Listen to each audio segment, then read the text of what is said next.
Welcome to another SPbN production. The following is rated for mature audiences and may contain graphic themes that will be distressing to some viewers. As always, we recommend you ensure the safety and well-being of yourself and those around you at all times. Viewer discretion is advised.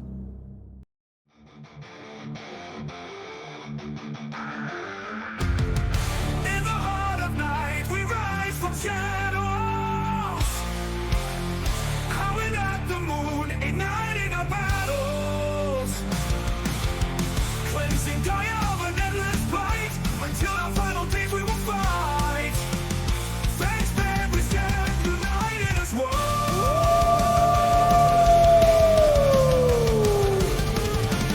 Evil spirits lurking with horror and dread. Little light leads us where the grave dare tread. Glory and honor, wisdom in our hand. Together we rise, take our final stand.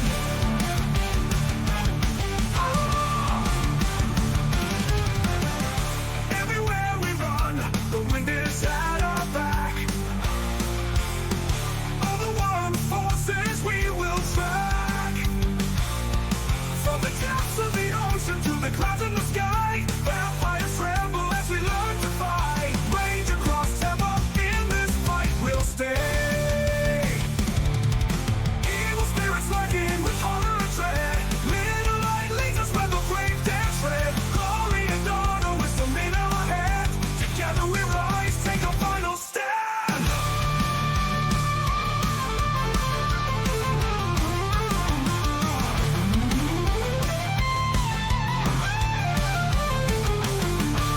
Rage across Tampa, in this fight we'll stay.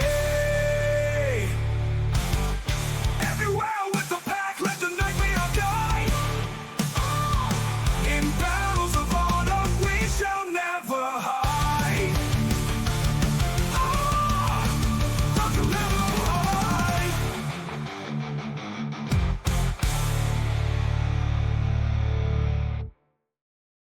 Good evening and welcome to the St. Pete by Night Entertainment Network. St. Petersburg by Night is an online World of Darkness role-playing community originated in St. Petersburg, Florida. My name is Kent, also known as Misha Kent on all social media, and I will be your storyteller tonight.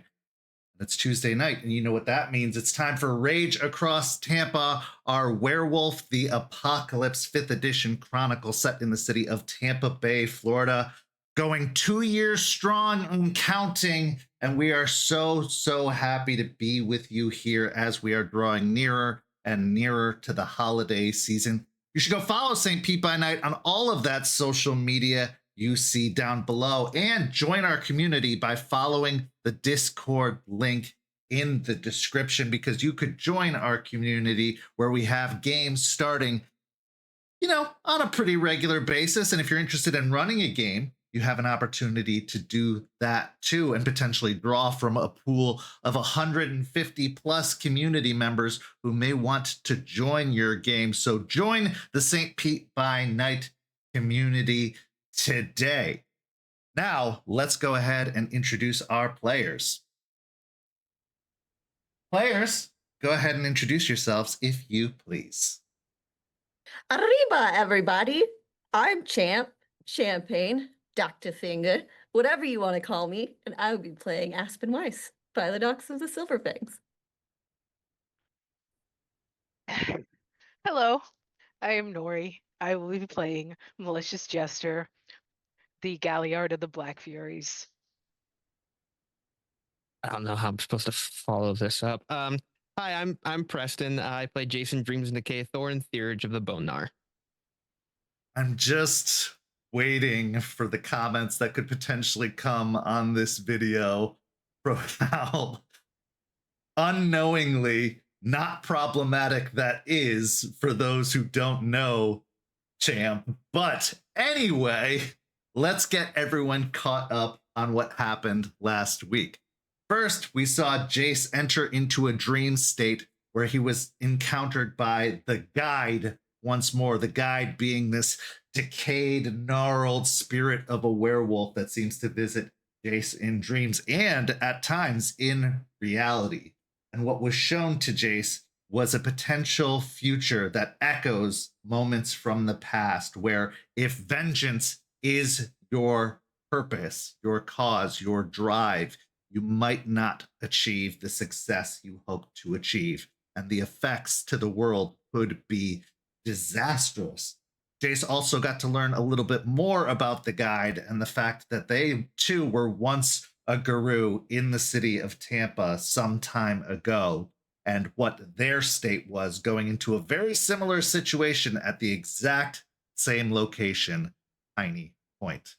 Then Jester went with Eliza to the flea market to visit the smith, a man named Caleb, who owns his own ironworks shop of sorts, and they had the spear forged that was necessary to defeat, or hopefully defeat, the Vined Monstrosity, the large creature that has been terrorizing the farmlands around Tampa and was responsible, at least partially, for the death of many changelings as well as the capture of others. Then Aspen went toe-to-toe with a representative of Ballard, Anderson, and Bateman by the name of Jeffrey Klein as she took Piney Point to court and was able to get their operations ceased. But at what cost, as she had to negotiate with Mr. Klein a further ceasefire of sorts that you wouldn't continue to inquire into the inspector who was used to sign off on several notable businesses that the vampires seemed to hold near and dear. And then in the second half, the hunt was on as the pack went looking for the Vined Monstrosity and then eventually encountered it in a very brutal and bloody battle. Luckily, the pack was successful in defeating the Vined Monstrosity.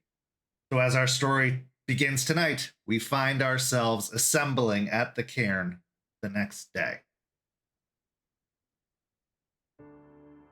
Pack. As you come together in the noonday sun, having slept in for some of you after the late night battle with the Vined Monstrosity, you can still feel the pains and aches from the night before. You can still feel the stinging sensation of those silvery barbs sticking into your skin as the monstrosity, in a completely unexpected way, grew vines that were similar to those of the grappling plants, the grappling bushes that you saw outside of the apartment complex. And when the monstrosity broke apart into the seven separate wolves, the barbs became their teeth. So every bite was painful. Every grapple was painful. But with a little bit of luck and a lot of teamwork, Jester was able to drive the iron spear into the core of the monstrosity, destroying it and dissipating it once and for all. So here we find ourselves midday the following day as everyone assembles at the hand-carved wooden table that sits beneath the pillar tree with the clave mounted against it. In attendance, we find, of course, our pack, as well as Charles, Eliza, and for the first time, Lou. But there is a notable absence as Artie is not in attendance for the first time from a pack meeting in some months now. Pack, the scene is yours. Aspen will be sitting in her familiar spot under the tree, waiting for everybody to assemble, kind of messing on her phone, but then putting it away and just tapping, waiting.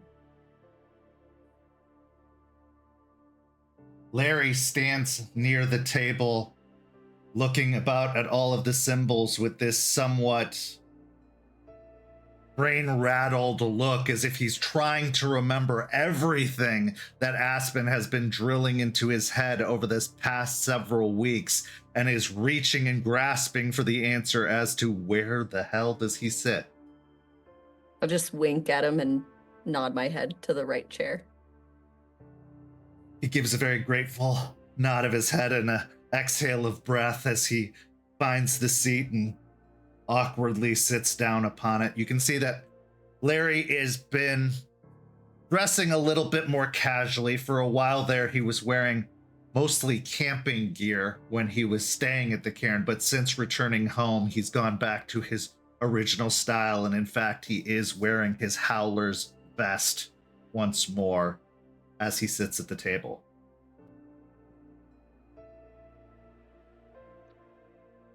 Jester will walk in, most likely with Charles behind her, and just plop in her usual seat. Jace will few steps behind them, rubbing his shoulder, really trying to stretch out the different areas of aches and pains, and finally make his way over to his chair and take a nice deep solid breath. I'm exhausted.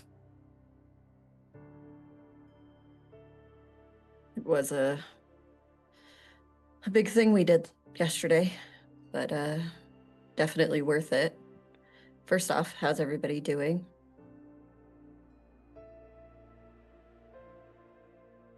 I'm good. Charles just gives a nod in recognition of the question without properly answering. You can see that on the side of his face is a small welt that still has yet to be healed from being tossed about by the larger monstrosity, and possibly from the initial car accident of driving the car into the monstrosity itself. Larry unknowingly looks around everyone, and Eliza goes to fuss over Charles, but he just waves her away.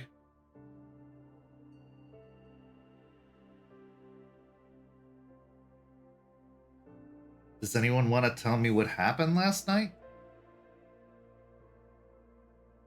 Jester?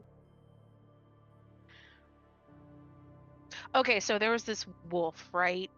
Huge, like bigger than a car, made of vines and plants.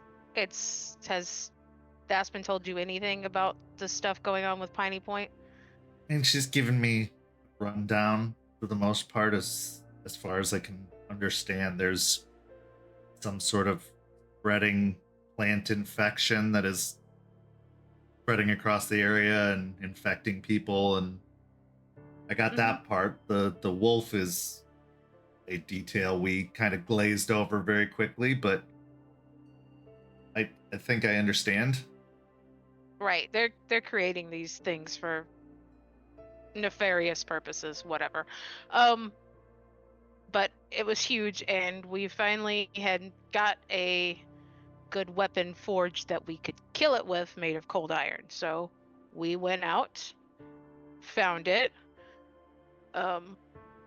Charles decided to crash his car into the wolf, which was very interesting, especially since all of us were like hopping out of the car as he's speeding up. And then we all changed into our war forms and started fighting it. Well, Jace kind of shot at it first, honestly. He was doing really good shooting at it. And first it was trying to, like, because it has this core that you had to stab to destroy it with the cold. I had to stab with the cold iron to destroy it, but it's like hard to find in all the vines and stuff. And so we were digging when it was a giant wolf, and then it decided to split into 7 different wolves and attack us. And so we were all fighting it, and trying to find the core, because the core had to be in one of them. When we had narrowed it down, I think, to the ones that Charles had on him, it turned into a big wolf again. But they all held it down, and I managed to stab it deeply in its core and destroy it. If I hadn't seen the strangest things over the past few weeks, I'd assume you were just recounting a really bad sci-fi fantasy novel. So is that normal? I mean, is that what you guys deal with on a regular basis? I wouldn't say regular basis, but also it gets strange here. Absolutely. What is normal It's- at this point? I was gonna say it's been our normal for months now. And you said you use a spear, and yeah, that the cold iron. Sure, what exactly the difference between cold and regular iron is, but apparently it's more rare. So you do use weapons still as Guru. Oh yeah. Like, I know about claves. We did a whole lesson on claves and their ritualistic use and how the silver, is meant to combat other Guru, but it's only usually saved for specific challenges or, hunting down rogue Guru. But you'll also use just guns and spears and other kind of weaponry too. If that's what you're into, sure. Like if you're good with a gun or a spear, I can't say that I'm specifically well versed in any weapons. So I don't tend to use them, but it's an option. Charles over here, she points to Charles. He's, well, taught Jace everything he knows, which is still very little, but it's something. Charles pipes up at this point and says, he's getting better. He deserves credit. He did really well last night. Like, really well. He handled his own with 2 of them. Oh no, absolutely, I agree. But I'm learning to speak rat, and if I didn't barb at him, then he wouldn't think that I enjoyed his wouldn't- company. He wouldn't appreciate you. Yeah, okay. He's Yeah. not Charles, wrong. Charles just gives Aspen a stare and a slow shake of his head disapprovingly. But you can see a little twinkle in the corner of his eye as he is bemused. Oh, look to Larry. We're still human, like part human. We Hmm, still can yeah. use the tools that humans use. So Just yes. Not sure why you would when you could turn into basically a big indestructible war machine. It seems like that'd be a last case resort, I guess? I mean, that's what I prefer, honestly. I didn't really like guns in the first place, so I don't use them now. But it is an option when it's necessary. Yeah. Okay. I'll tilt my head to Charles. He has a whole trunk of weapons, usually, when his car isn't in pieces in a field. I think I'm going to end up calling you Pulp Fiction at some point, he says, looking towards Charles. Charles just deadpans him, and Larry quickly looks away.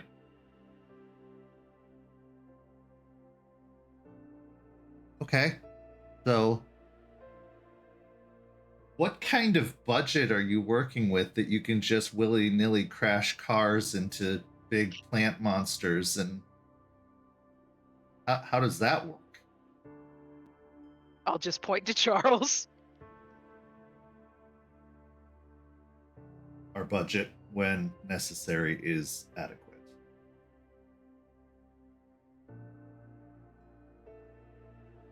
Yep, that totally doesn't pop up any more questions, but good to know. Well, I guess that explains the project you have us working on, Jester, with the iron-tipped bullets back at the club. A lot of the guys were very confused at the concept and the necessity for it, but, when Bruce tells you to do something, you do it.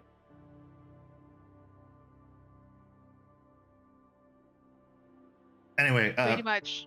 I'm sure this is like a formal meeting thing. Sorry to interrupt. Just mentioned last night, and I was just hanging out at home last night, so I didn't know what was going on. Aspen. No, they're great questions to ask and to keep learning. There's a lot to learn, so I don't blame you. But yes, this is a formal meeting, so we do have to go over some things. We managed to get rid of the wolf, which is a really good blow to Piney Point and their operations, and very excited about that. But there still is the Vanessa of it all and creepy Fae god follower. I don't know. That is to be dealt with. I, as you guys know, have stopped production there for the time being so we can get a hold of the quote unquote cure for the plant issue, hopefully soon, and move forward with that without any more fertilizer getting out. Good job on that, by the way. Like, great job on that. I Way appreciate to take that. it to him, Doss. Well done. Thanks.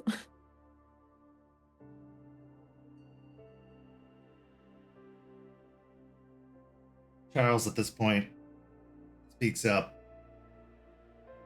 I've given the Hellhounds an assignment to intercept one of the last shipments that is expected to leave, as they're slowly dragging their feet about closing up operations before their deadline. They do have a couple more shipments scheduled out of Piney Point. I'm hoping that we can intercept the shipment that is expected to leave the state so that we can contain any spread from reaching other areas beyond our reach.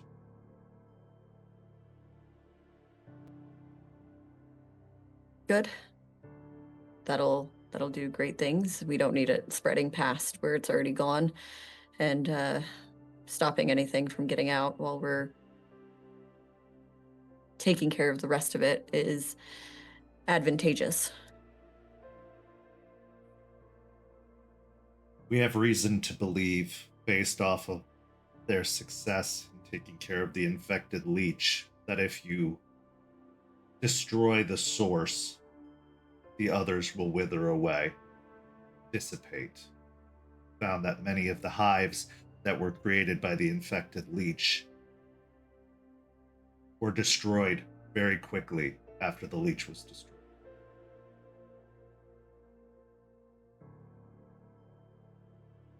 Okay, well, hopefully we don't have another one out there running around, but it sounds like it was taken care of. I'm sure if we did, you would know about it, Charles, you and Jester.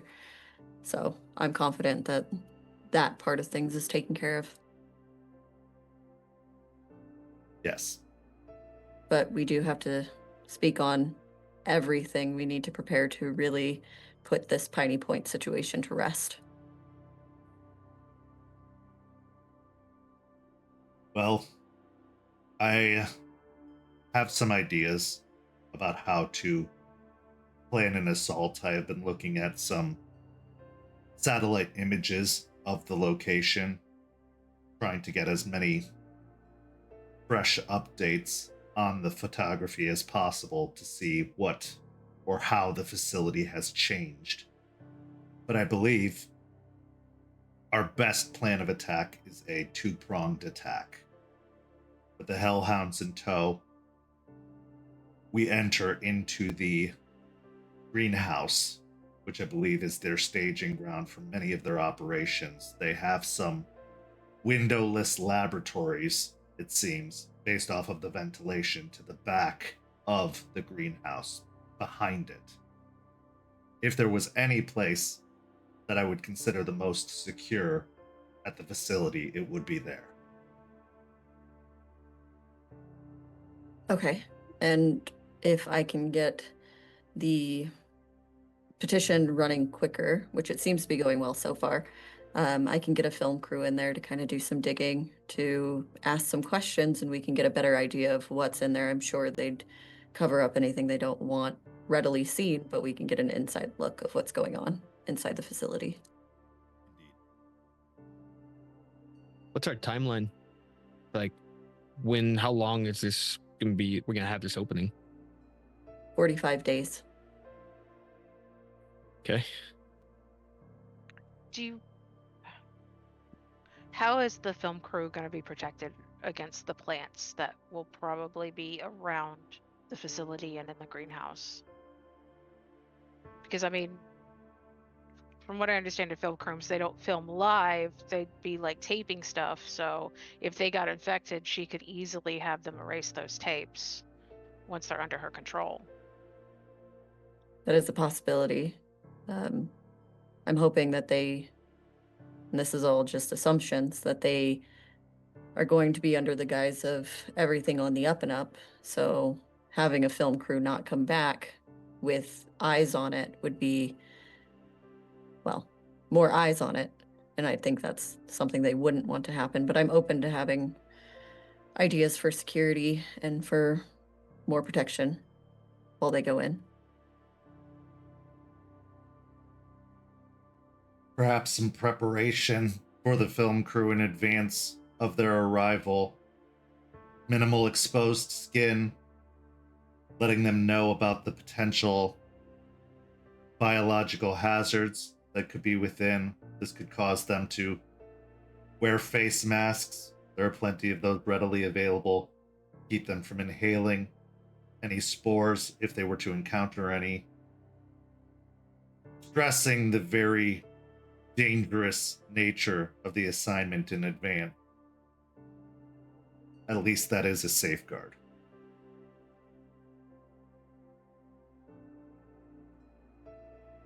Yeah, I mean, that sounds good. We're not going to be able to go in because we can't be connected to them.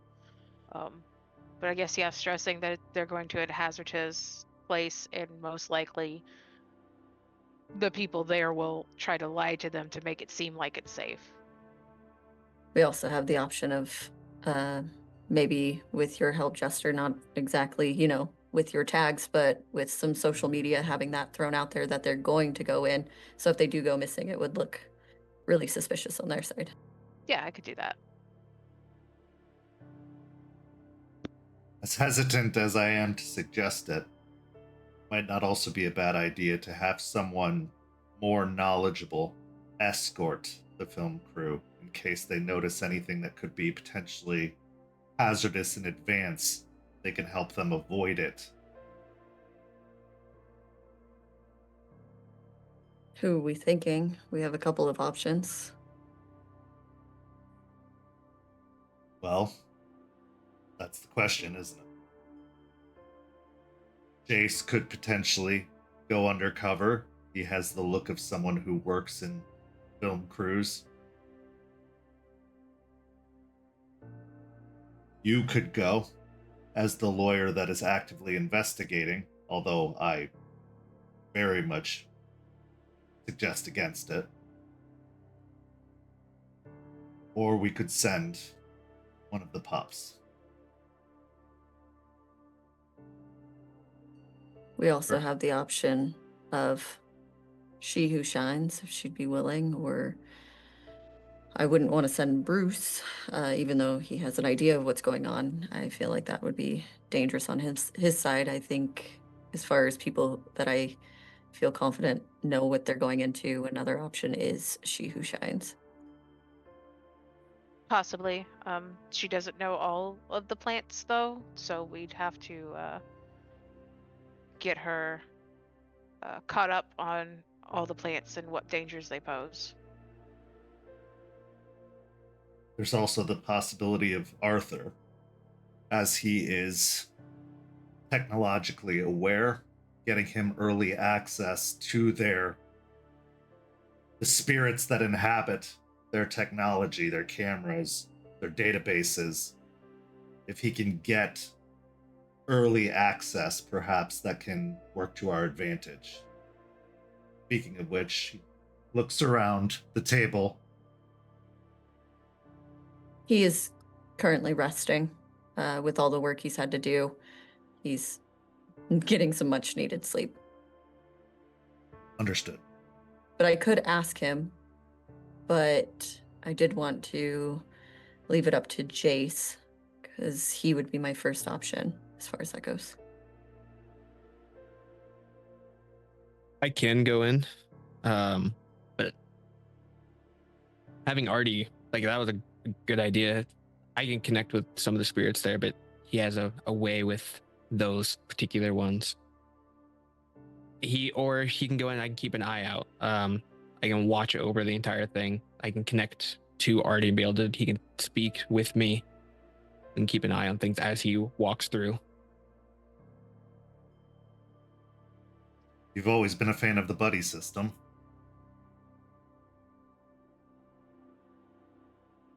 I mean, it might be a good idea to have them both. Jace to protect from how many ever Banes are going to be there. Or what else is going to be there spiritual-wise. Aspen pauses, just kind of nods, looking down at the table. I'll ask him. I'll see if he's up to it.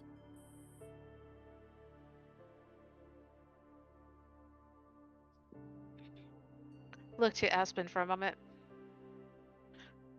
So, on the other side, is there anything we can do to help Artie? I know he has a lot on his plate.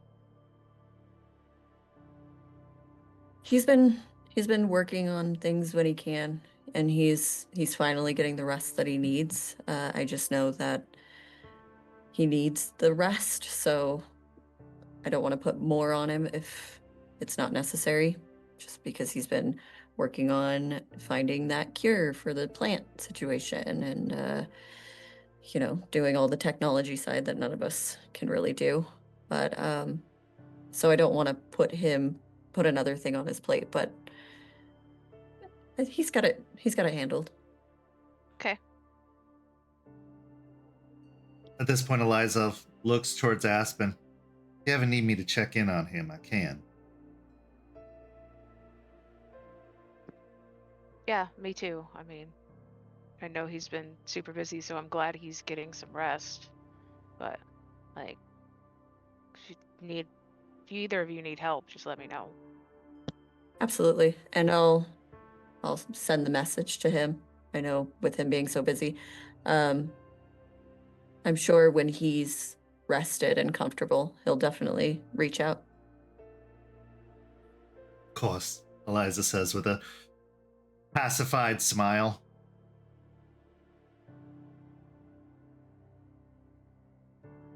What's next? Charles asks. Well, the next thing as far as Piney Point that I can think of is getting supplies to Spud to have him work through this cure. I know Artie's working on it as well, but having it on both sides is really beneficial. I've recently got a contact within the university, so we have access to more than we did before. Took a good amount of our iron resources to craft the spear. That, as well as what was already given over to Spud, we're running low.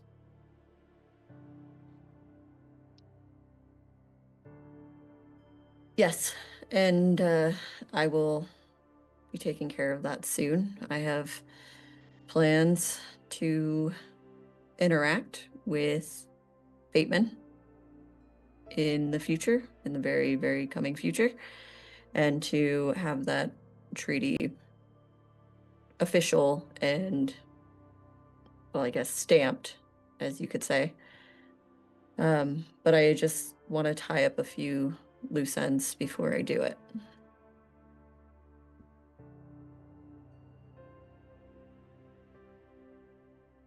I know it's an inopportune time, but I also wished to request a few days' leave as I need to make a trip north for a couple of days over the holidays.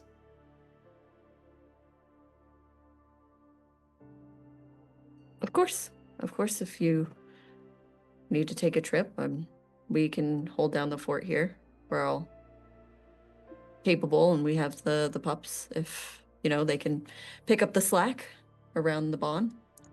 You'll barely notice I'm gone. Overnight at best. Kind of a big presence to miss, so I think we'll notice you're gone. But I'm back with a different suit.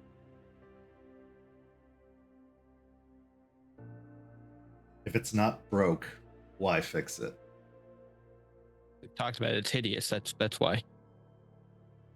No accounting for taste.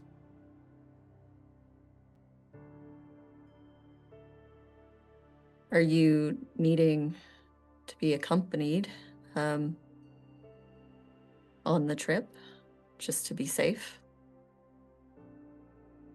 There shouldn't be a need. It is not a particularly dangerous endeavor. It is a tradition this time of year.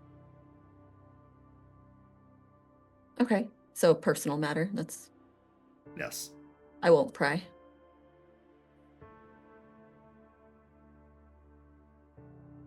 Jester, Oh, but I'll be playing with the table, glance at Charles, knowing what he's asking for, but then take a deep sigh.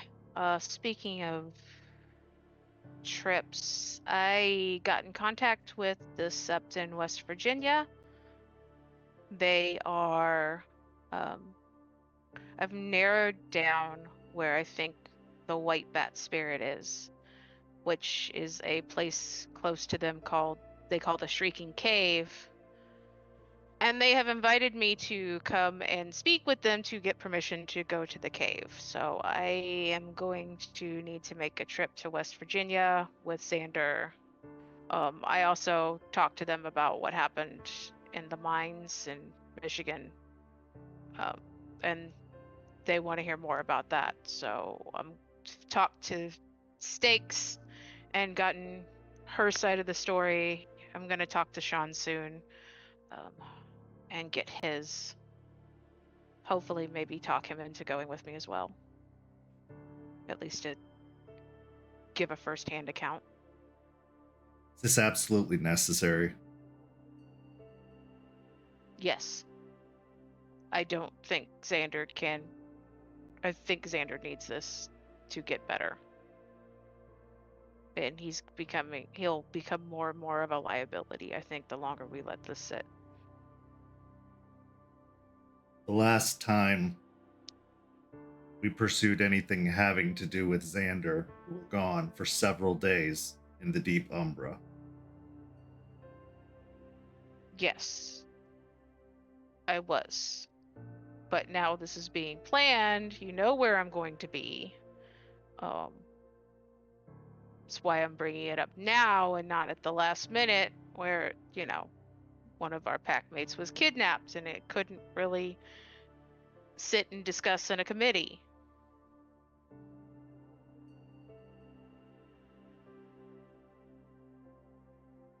Are you planning to take Xander with you then?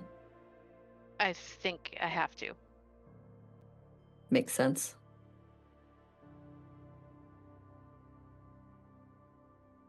I think it would be best, for security's sake, that she has an escort this time. Not to say that Jace wasn't perfectly capable the last time, but a place called the Shrieking Cave doesn't give me much confidence.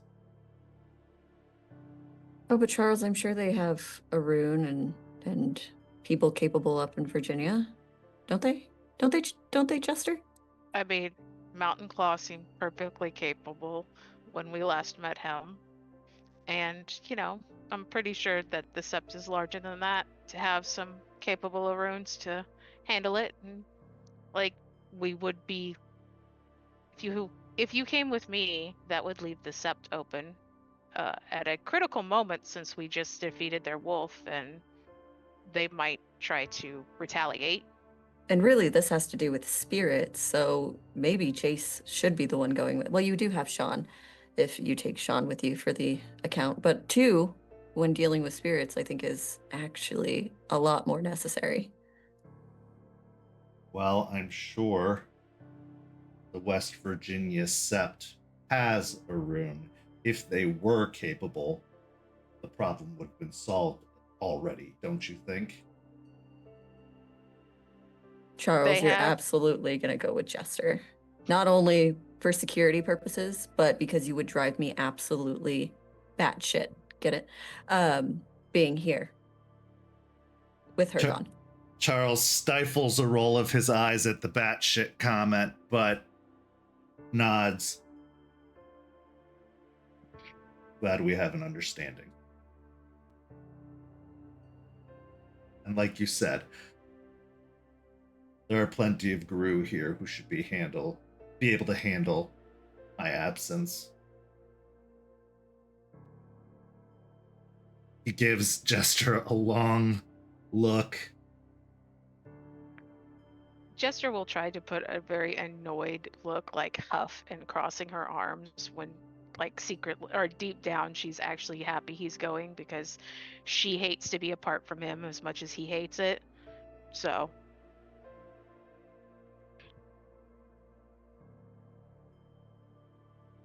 Good. Then we will, as expeditiously as possible, see to this bat issue. I was also going to bring your petition up to see if we can get some signatures from them as well. I talked to Trillium about it.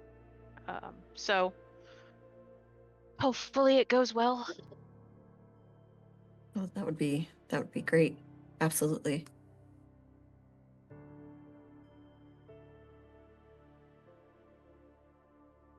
So, aside from Piney Point and now Morgantown,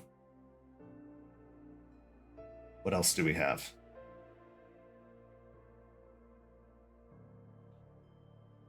Well, I guess I'll open that up to everyone. You've talked about the Hellhounds, and we have Jester and Xander going to Virginia with Charles.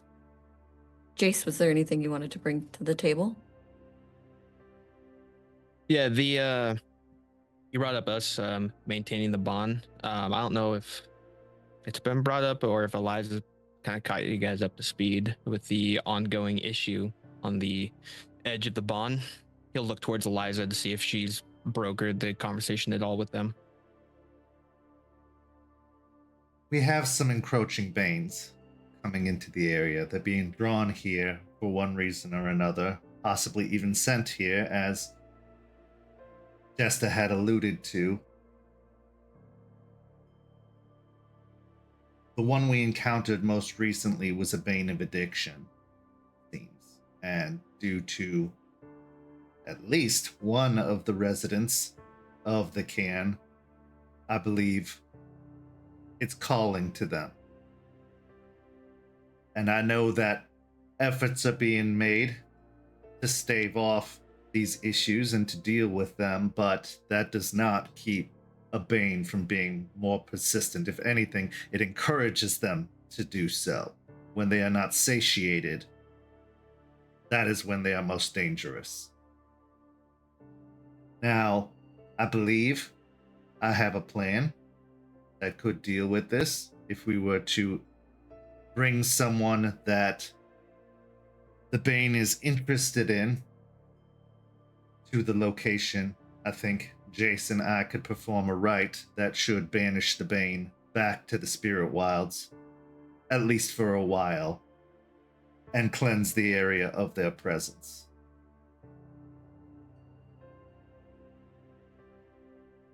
Perfect. I mean, I know Delphine has her struggles, but she seems to be doing, based off of her information given to me, doing better. Charles gives a nod. Doing well.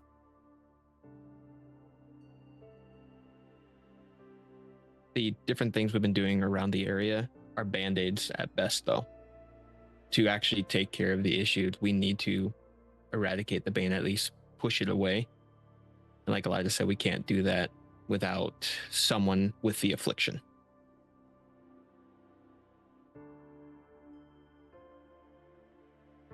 There are other possibilities as well beyond that. There has been an increase in anger as well within the cairn.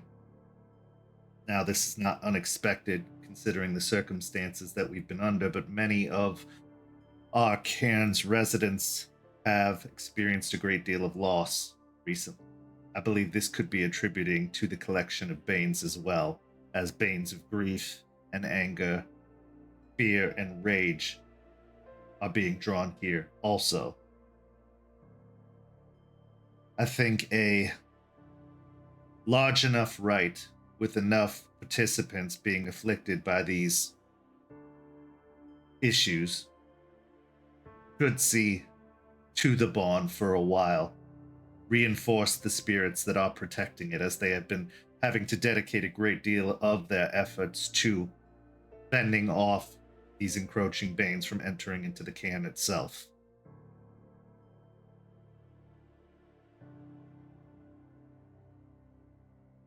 Okay, is that something that you and Jace could prepare for? Certainly. I've already been in the process of erecting the necessary shrines and talismans that should be able to ward off the area for some time after the rite is performed. Just wish to keep you informed.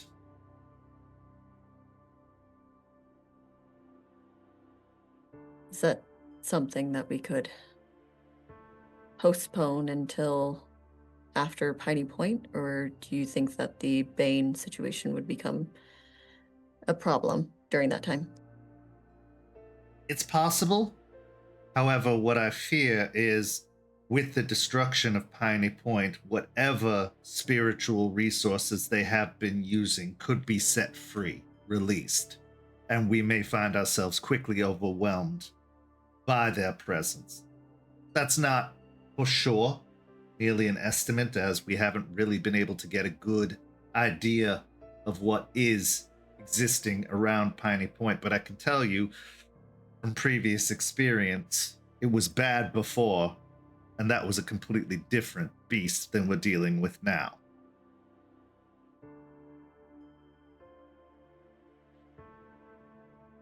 But again, it's possible. I just think some preventative measures would be nice, and I can work on those with Jace and Delphine as well to help reinforce the spirits here, to prepare them for a possible blood spiritual energy following Piney Point. But as far as a long-term solution, I think it can wait.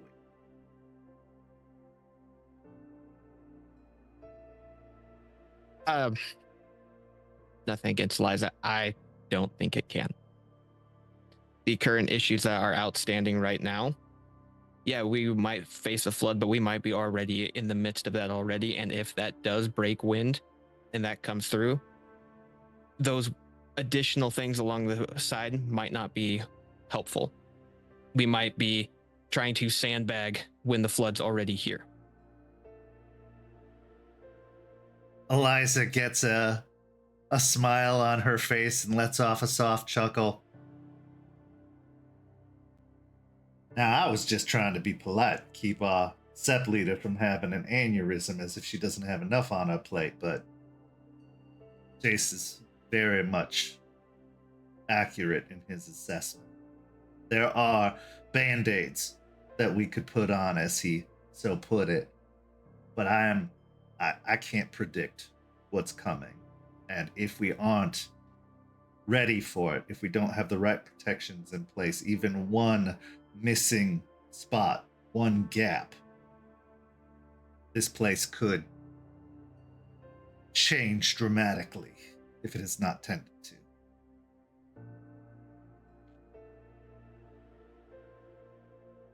Okay. Jace. She'll kind of just have a piercing gaze. How much do you have going on right now? My hands are full, but there's room. doesn't answer my question. How much do you have going on right now?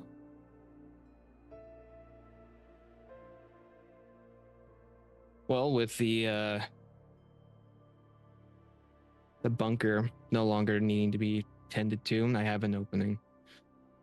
Along with just the maintenance of the care and keeping things going here, Eliza's been helpful, and as well Delphine.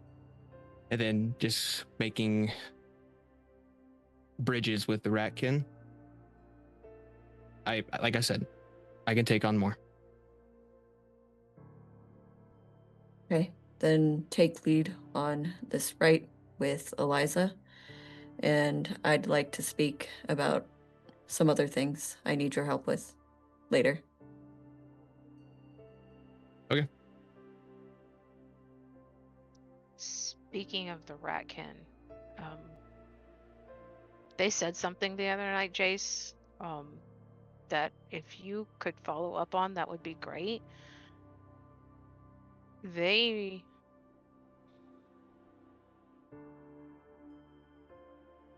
said a lot of things, but something that's been bugging me in the back of my head, they asked me if I wanted to know who knew about the Karen.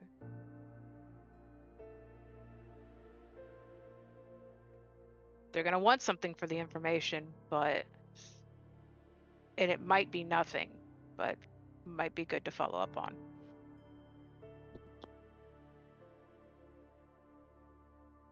Okay. Was it Skeeter? Yeah. Okay. Yeah, I have good rapport with him. I'll see what I can wiggle out. To that point, quickly, I've actually met, I believe, Silent Strider. Her name is Suni from Arizona. She's been around. I officially introduced myself the other day. She seems nice enough. She likes her secrets like you. She probably should be a Bone Gnawer, really. But she seemed nice enough. She seemed interested in what we're doing here. So if Skeeter says anything to that, she also has a companion that she traveled with. So those two I'm already aware of and shouldn't be too much of an issue, but I'll keep an eye. Eliza speaks up with the ever-growing presence of Farah coming to the area, drawn by the spiritual energies of this place since its opening.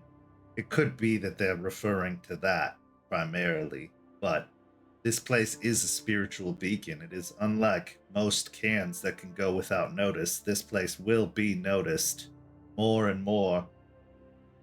Even I don't know what it's completely capable of and how far it reaches. So that information would be useful. Yeah, I'll see what I can get out of him. With Skeeter, also more of the ratkin are showing up into the little back area of the bar. With them, I'm picking up on where when you see one, there's probably another 4, meaning that there's at least 1.5 to 2 dozen ratkin in the city. There's one, I think I told you all, there's one guy who's kind of in charge, their big dad, their papa in a sense. He doesn't really leave their area. I'll try and get more exact, he'll look towards Charles, I'll try to get exact numbers as soon as I can. I know that it's ballparked. Try and get eyes on their leader as well. I'm trying to set up Can't a meeting. arrange a meet. At least get eyes on them. While they have been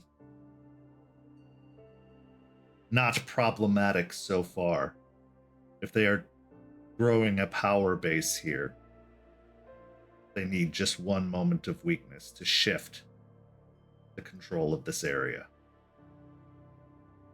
And much like the other Farah, they have plenty of cause for complaint against the Guru.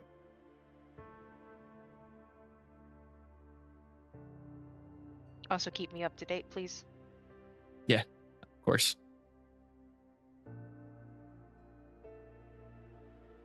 other thing on the agenda is Alice and her people and what information we can get for them.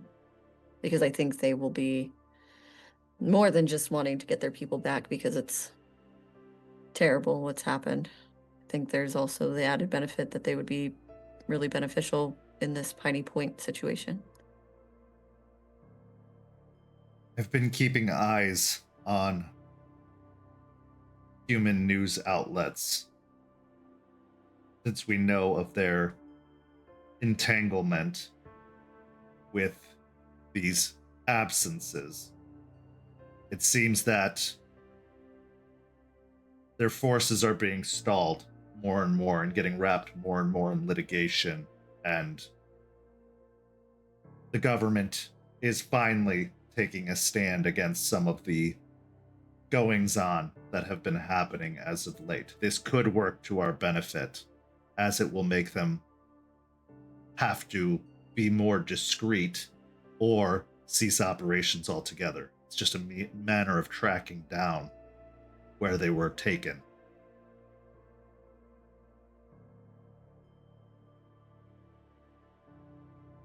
Okay. I think Jace and I can work on that while you all are up in Virginia, West Virginia, and see what we can come up with and how we can help on that side. Be careful. There are plenty of entities, organizations, agencies that would take a great interest in, well, to put it plainly, human trafficking. So just keep your heads on a swivel and don't get in more than you can handle.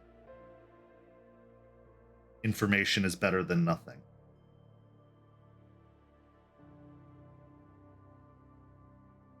At the very least, we can get the information and Alice and her people can do what they need to do.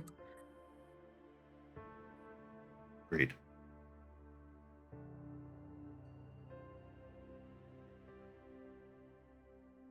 Was there any other business from the pack?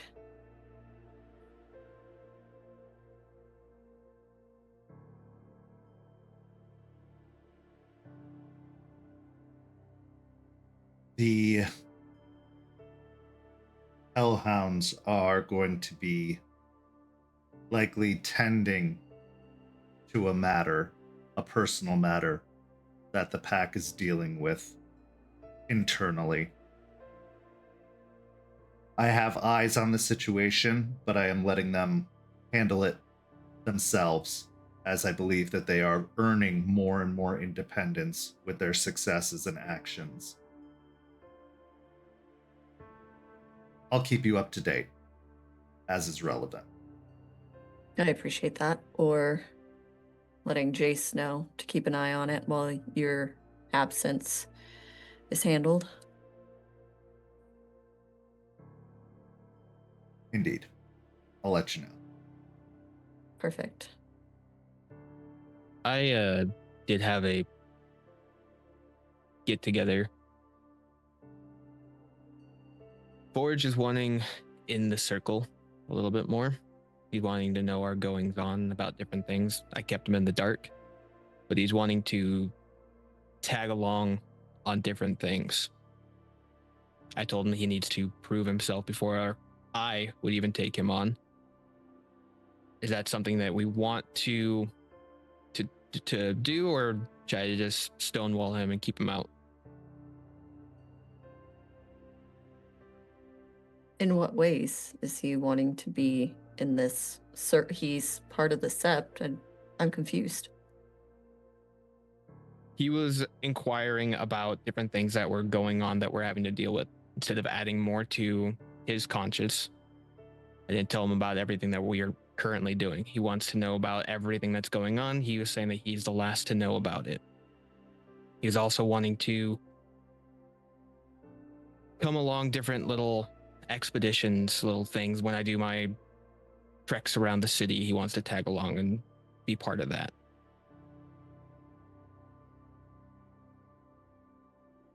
if you see it necessary, then if he wants bonding with one of the elders, I see no issue with that. But priority of what the pack can handle, the pups can handle, goes to Charles. Charles has dealt with them the longest, and he knows what they can and can't endure. So whatever Charles sees fit for them to know, I think he would tell them. I don't believe it would hurt to have him accompany an elder to see how the elder guru handle matters and their decorum. But before more access is granted, I believe I'd like to see the outcome of this internal issue they're dealing with, as he was a contributing factor to that issue.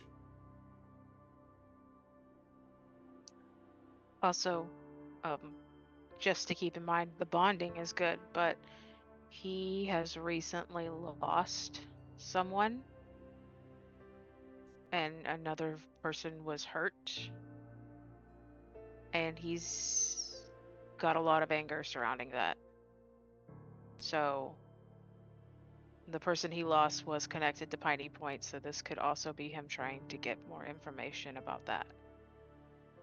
As you mention an individual being hurt, Larry's demeanor changes, his gaze dropping from everyone at the circle to the table as he slumps a little bit back in his chair.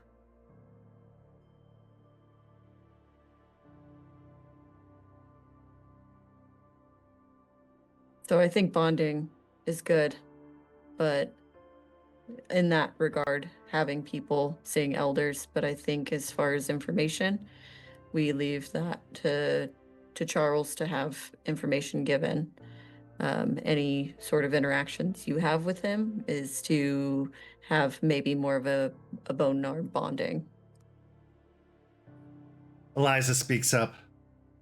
To his credit, he has been seeking counsel and solutions to the variety of feelings he's having as of late. I do agree with the assessment that bonding would be good, showing other ways to handle situations, giving other examples, as they have a checkered history with their former sept as well as amidst themselves as how issues should be dealt with. But I do want to give credit where credit is due. He did come speak to me recently about some of the struggles he's been having, and I believe he left better informed and more open to other options than violence.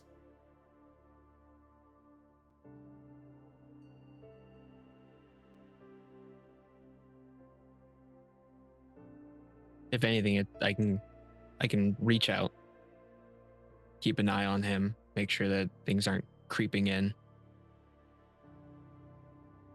I think giving him a focus or a project would help as well. So if there's anything that you can unload amidst your rodent brethren business, I think that he would be worthy of a task, an assignment, a focus. I think that would benefit him greatly. I'll start with him as like a gopher and see how he does. Charles says, I believe this shipment interception could also assist in that. Absolutely. And I'll kind of keep looking towards Larry until I can catch his eye, and I'll just give him a soft smile and a nod. He returns the smile, albeit weaker than yours, but he has a kind of small glisten to his eyes, not to the point of tearing up or anything, but enough to notice that comment unintentionally cut something in him, reminding him of his first change.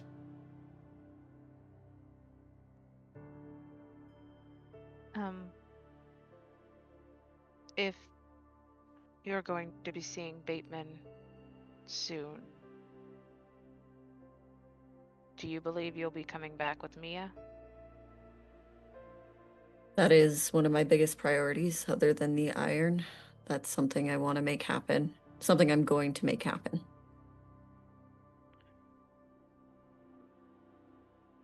Where are we going to put her?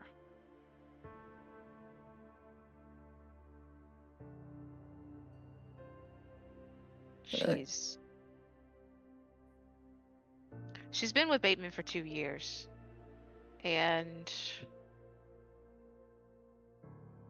Leon was not with him for that long. And I saw the damage that Bateman did to him. She's not going to be perfectly well when you get her. Taking her here would probably be a liability to us, and we have a lot already. I agree.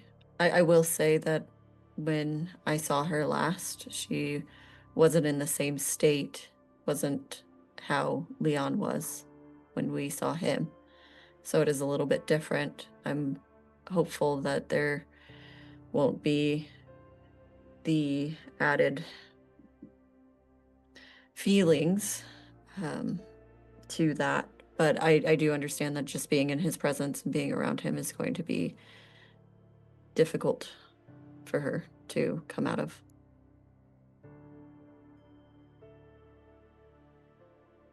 Charles says, I know this opinion might bring mixed feelings. And he looks to Jester.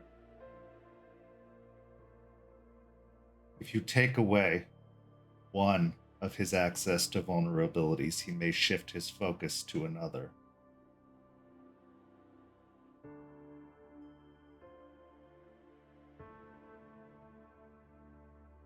What do you mean? He's talking about my mother.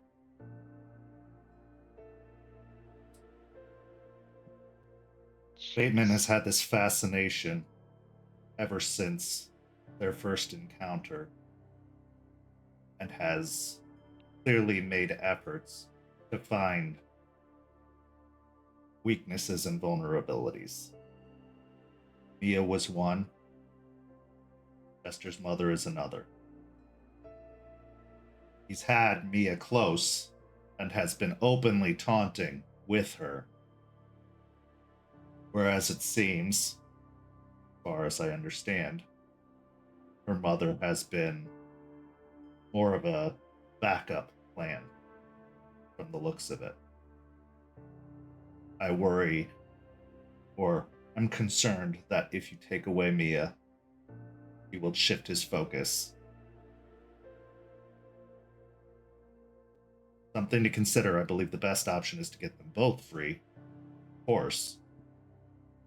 But considering the timing of things and that there isn't a lot of pressure on the leeches right now, nothing sending them on their back heels, that just gives them more time to plot and plan and put pieces into place for when the truce inevitably falls. Jester, I know you weren't particularly ready for dealings with your mom. I could find ways to have her transferred, to have her put somewhere until you are ready for that conversation, but at least we'll have an eye on her. I'd really appreciate that. Yeah, I could do that.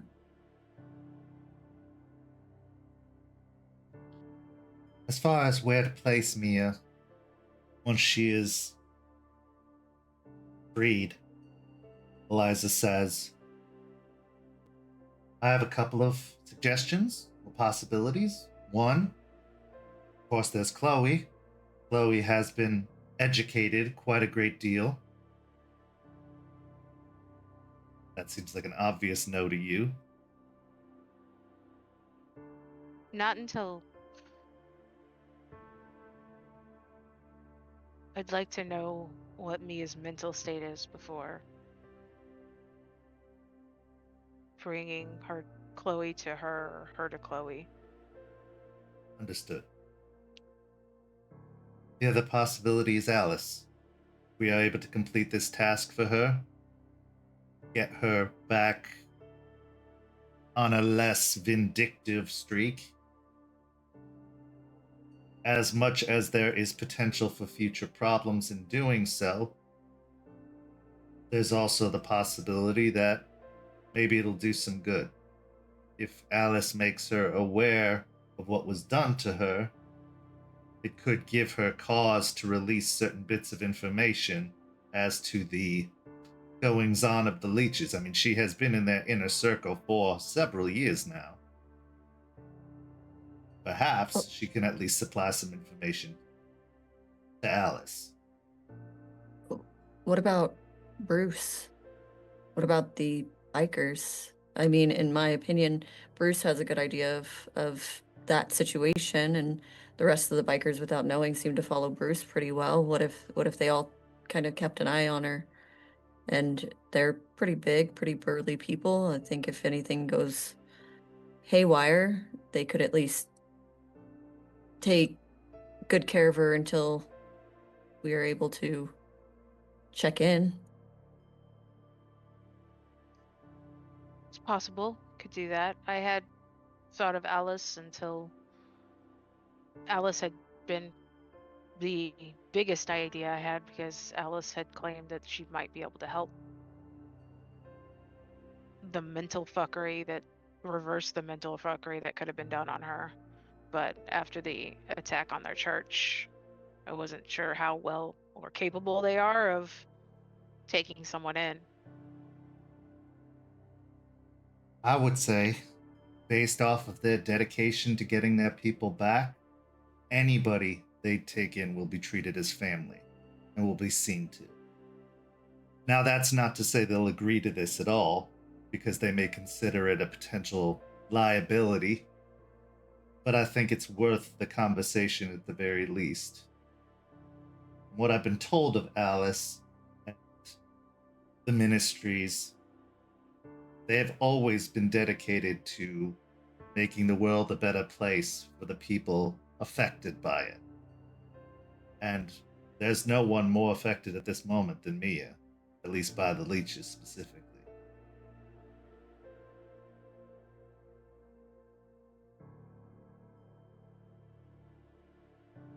As you're all considering this, I'd like everyone to make me a wits and awareness check, please. Rage 1. Page 1.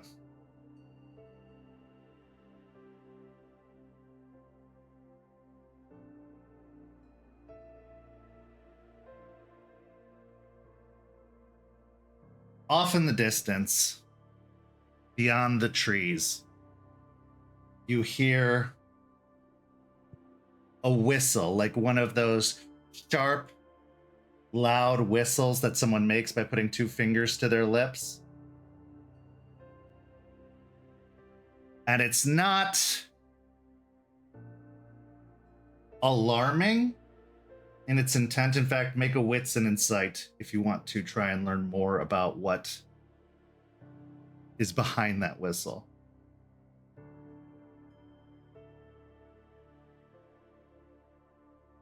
Yeah. So Aspen specifically, the whistle sounds more like a signal call, alerting, hiding individuals to an approaching presence who is aware that there are hiding individuals, or might be trying to alert them in advance of their approach without just shouting out, hey, giving away anything.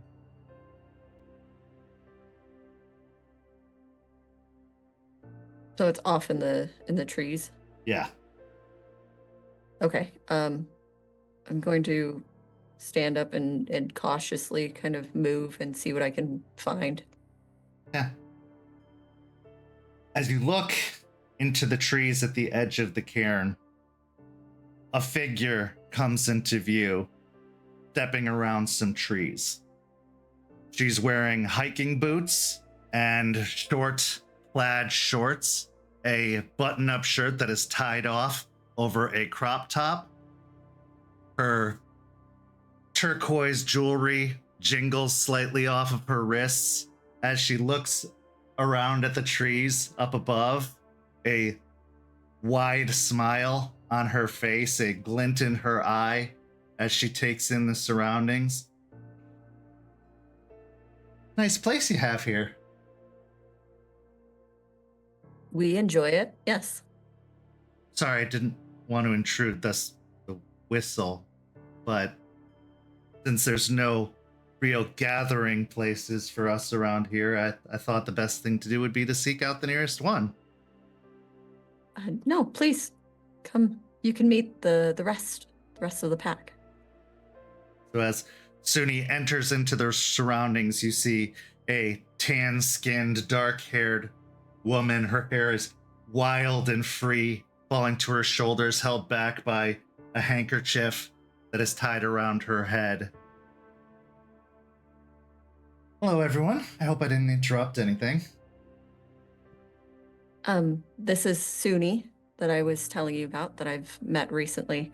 This is Jace. This is Jester. That's Eliza, and that's Charles, and this is Larry right here.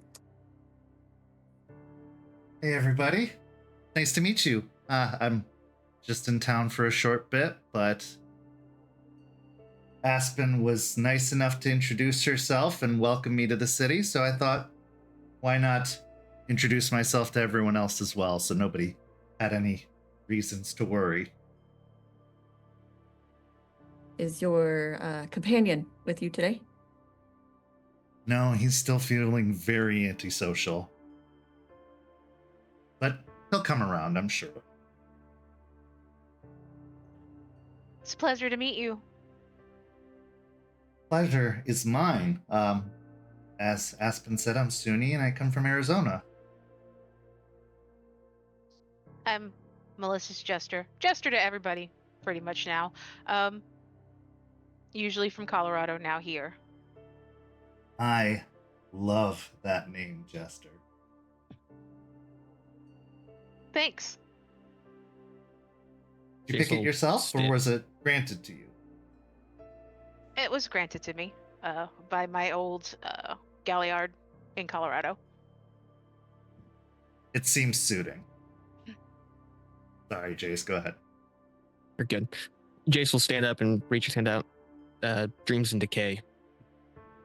She approaches the table and offers out a hand, and you can see that her fingernails are also painted turquoise as she gives your hand a shake. Your name is especially intriguing. So, does the decay happen in your dreams, or are you like dreaming of decay? Because the second one is a little bit more problematic. Like, are you hoping for decay in your dreams, or is it that it just kind of gets in there? No, my dreams are of decay, of usually of things that could transpire, have transpired, or are transpiring. They're a sense of a warning system. That makes sense. More like premonitions or visions of the future. Well, hopefully we can clear up some of that decay before it's too late. From what I've seen, I hope so. Well, again, forgive me for intruding, and I'd be deceiving you if I didn't say that I overheard a little bit before coming here. You always got to keep your senses on alert when you're out in the middle of nowhere, approaching unknown territory. It actually helped me know that I was in the right spot, to be completely honest, once I heard Aspen speak.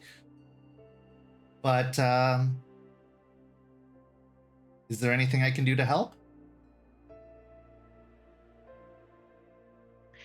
I'd like to roll insight. Sure.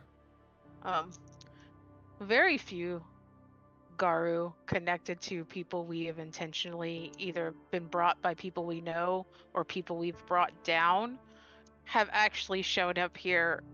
Tampa is usually known as the don't go to area. So someone just randomly coming in seems a little weird, so I'm Sure. looking into more like a vibe of her intentions, kind of. Not like, is she lying? Just like, No, yeah, you want to get a general vibe check of her mood, her right. overall feel. Yeah, I get Yeah. that. I got 2 successes. What you're getting off of her primarily is curiosity. Okay. But there doesn't seem to be ill intent, as far as you can tell. All right. So I could just chalk her up to being a nosy silent strider. Basically, yeah. Sometimes they're nosy. She might be a Galliard. Not I mean, gonna lie.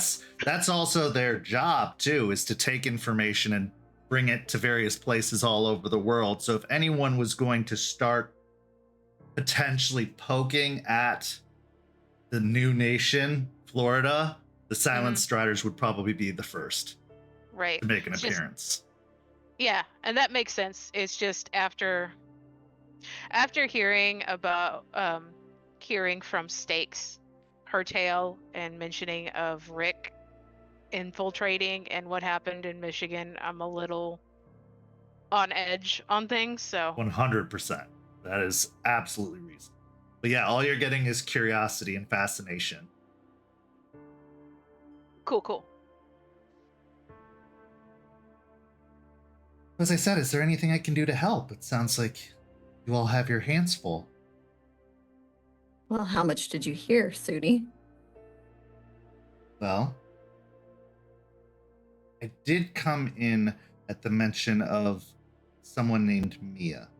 That's where I started to pick up conversation. Okay. Mia is Jester's friend.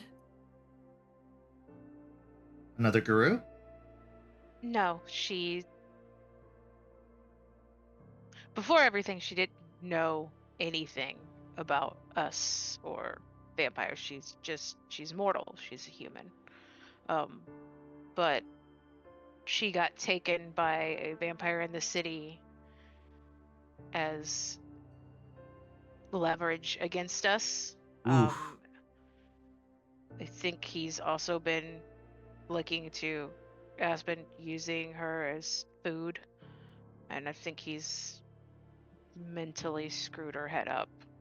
Now, I know he started to mentally screw her head up because he had her believing things that weren't true. And that was 2 years ago. So she's been in their possession for 2 years. Yeah. Well, that is a sticky situation, to say the least. But maybe I can help with some insight. I've been a lot of places, seen a lot of faces, and learned quite a great deal about our pointy-toothed corpses that tend to populate the metropolis areas. Assuming that she hasn't been turned into one of them or enthralled by one of them, there are other potential issues, one being mental manipulation, as you said. The other thing is, from what I've come to understand, their bite can be a pleasurable experience to humans. I don't know how that's even remotely possible. Anything that's ever bitten me has been less than pleasurable. Well, all right, maybe sometimes, but that's with consent. Regardless, it is something in their venom. It's what helps disguise people who've been attacked by vampires because they don't remember the experience or they find it euphoric in some fashion. So euphoric, in fact, that it becomes an addiction to some of them. They want that sensation. They crave that sensation, not to the same degree as their thralls who are addicted to their blood, but to that overwhelmingly almost orgasmic sensation that they can get from being fed upon. I know, it's gross. So, not saying that this is the case, but aside from the mental fuckery, there could be also a craving need to return to that euphoric state. They call them blood dolls. Basically, blood prostitutes.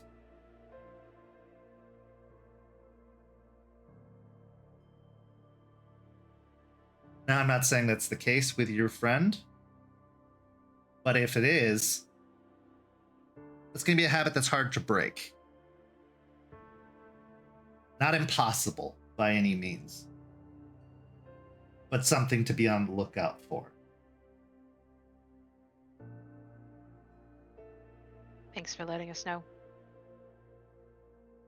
I found that the best thing to do in those cases is to get them as far away from the solution as possible, from their addiction, from their one stomator. Far away as in out of the city far away?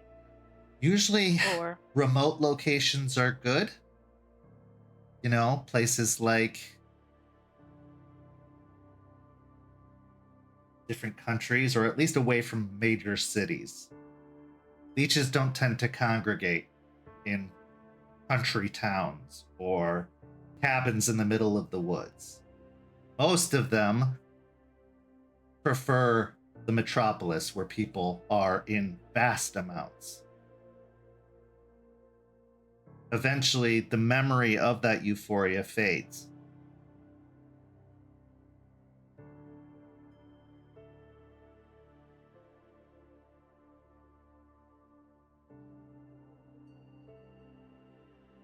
Hey, Jester. yeah. I maybe could send her somewhere.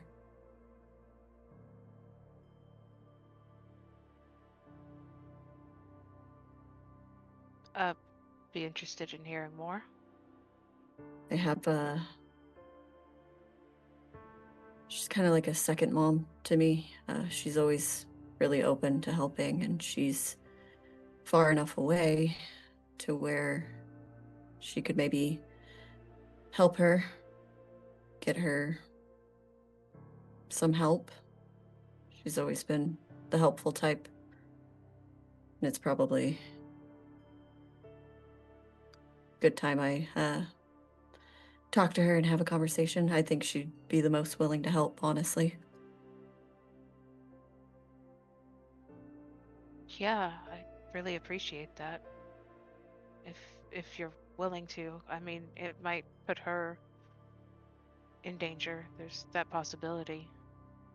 I know, but she's the best person I know for anyone who needs help. Okay. Now, this isn't to say she couldn't return. Obviously, if you prefer keeping her close and knowing about her whereabouts and goings on, she just needs a little bit of time away from it to distance herself, to let the mind fog clear. Look to Charles. I don't know. What do you think? Charles has been staring at Suni the entire time with a very deep set frown on his face as his security was breached yet again by a stranger who has come wandering into the cairn uninvited.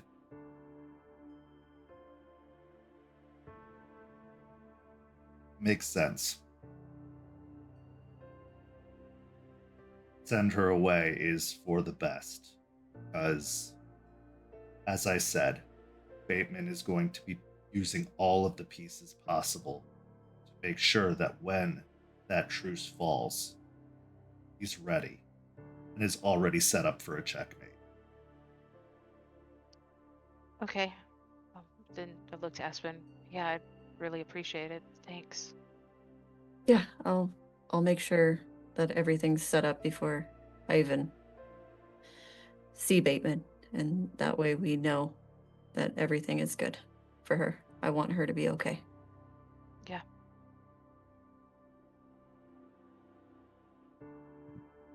Meanwhile, as all this is going on, Larry has been also looking at Suni, but with the exact opposite look of Charles. His jaw is slightly open, his eyes are a little bit wider.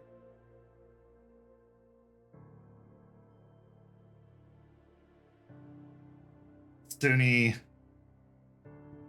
just smiles and nods. As for your other issue, that if she were to be absconded with, it sounded like that there was a risk of another problem. I'm sorry, if I'm prying, I promise I will zip my lip and get out of your way. But I'm here to help while I'm here. You're speaking of the conversation we had about Alice? Well, I didn't hear anything about that, but I'm vastly interested. I heard that no one wants as a solution to the Mia of it all, but no, I was talking about something about a mother. Oh, Mm-mm. Again, if I'm prying, I apologize. It's just second nature these days to always be alert and take in whatever you learn. let's just say that the particular vampire that has my friend Mia is really obsessed with making my life shit. Oof. Well, I'm sorry for that. When they get a target in their sights, it becomes like an obsession to them. I've noticed. Well, the best thing to do is get rid of the hunter. And there's no targets for them to have. But if that isn't an immediate possibility, as I'm hearing talks of truces,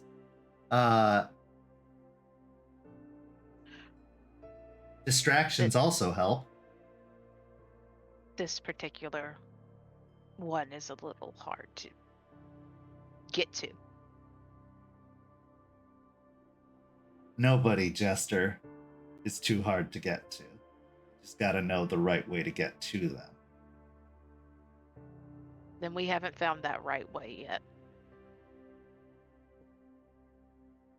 This, when you speak of Bateman, what can you tell me about him? He's kind of taken over from what it sounds like. He has ways of getting into your head.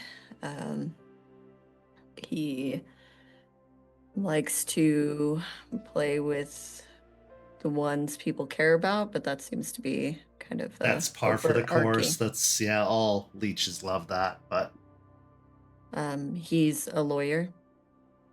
He lives in a high tower that we can't get to.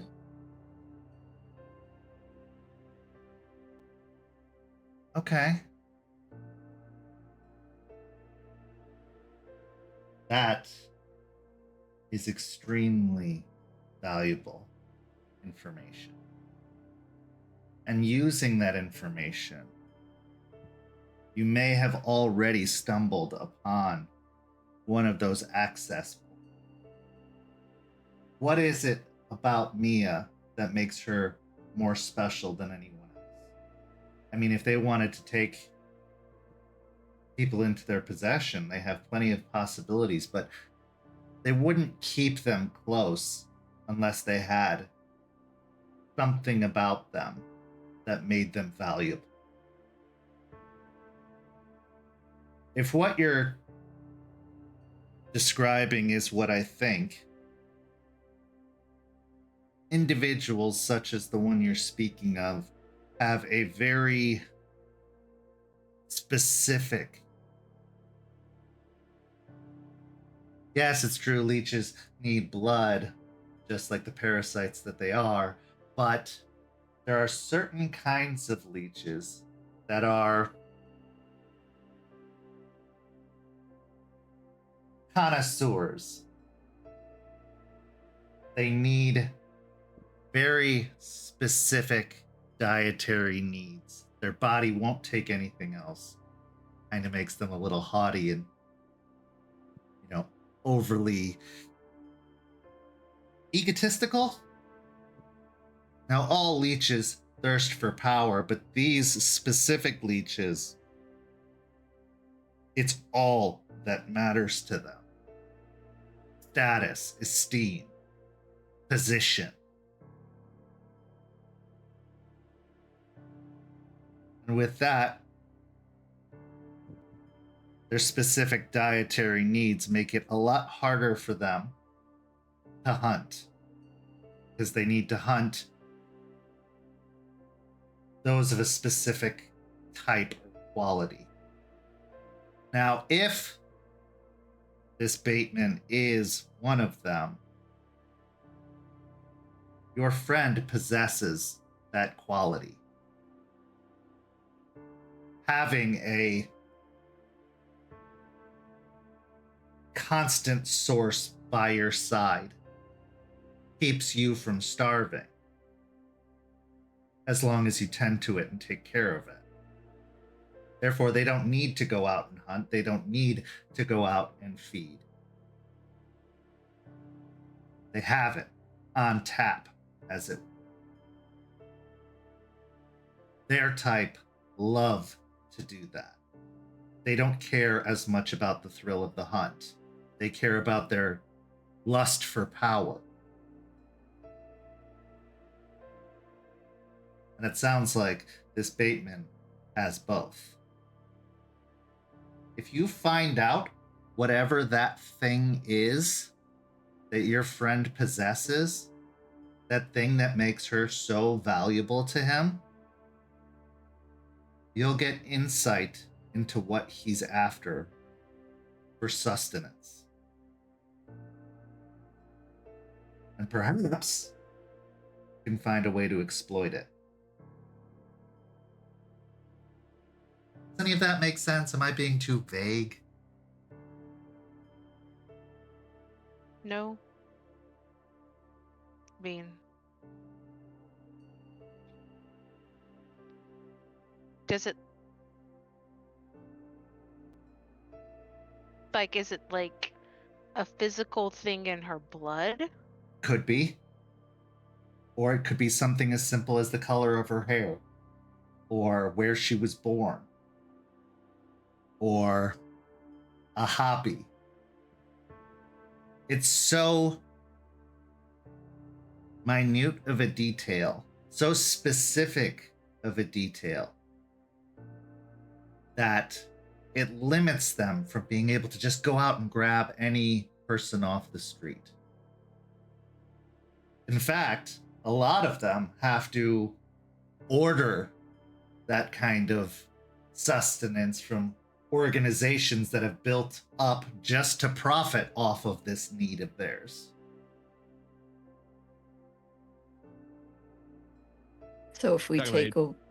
Go ahead, Jace. Just wanted to clarify, you're talking about trafficking people. Yes.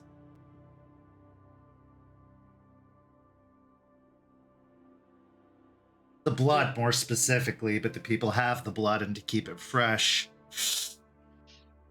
that's the best way to do it. And if we take away the one that he has, he'll go looking for another one, which will... Need another one, that's right. So, find out what his need is, and exploit it. Limit it. Take it away. You want to tilt a leech off balance, take away their food. Because the one thing that they crave most of all will always be blood. What comes after that could be sex, could be power, could be saving the planet, believe it or not. But blood will always come first.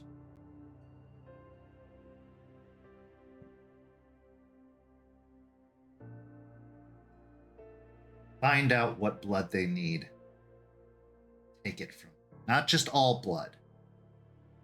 From what I've been hearing about town, you did a perfectly good job of that already. But the powerful ones, the kings of their kind, they require specific ingredients. To the point that they'll make those ingredients happen if they can.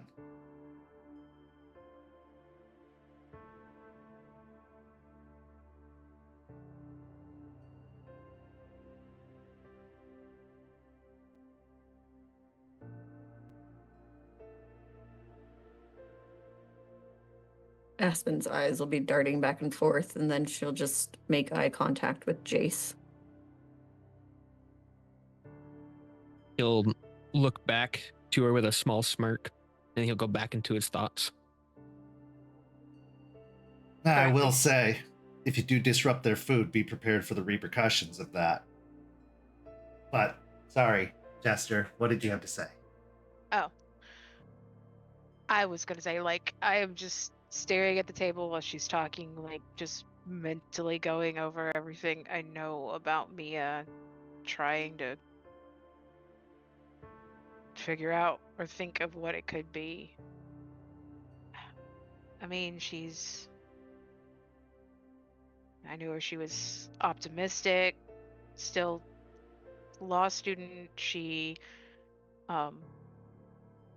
very invested in saving the environment. What You made her see- different from Chloe? Because he could have taken Chloe just as easily. I mean,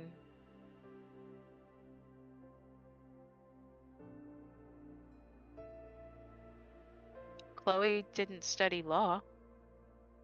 Chloe leaned more towards crafting, and she was good at organizing things, but she wasn't actually interested in law. That's what Mia's strength was when in the group, was understanding the laws.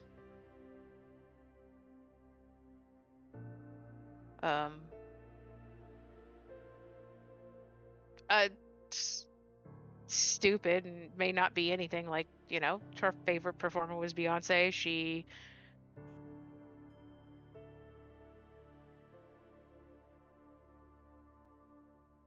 looked at me like I was a fucking hero.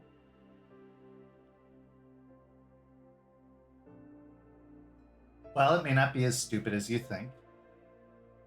Those things that you've listed are all possible acquired tastes. But I think you already have all the pieces you need to solve the puzzle. What do he and her have in common?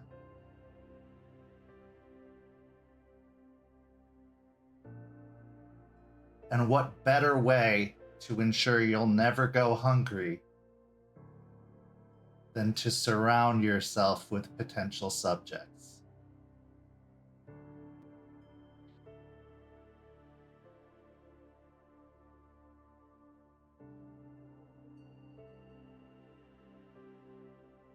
That's why he wanted to keep the university.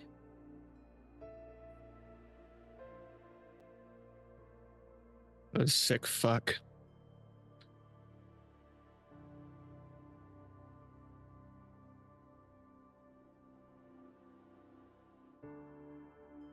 Like I said,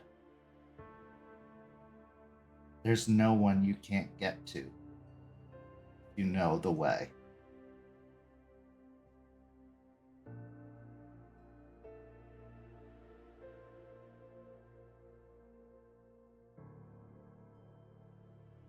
If you want to beat them, you have to accept that you have to think like them sometimes. You have to get into their sick and predatory minds and dissect that information. You already know the obvious fact: they need blood.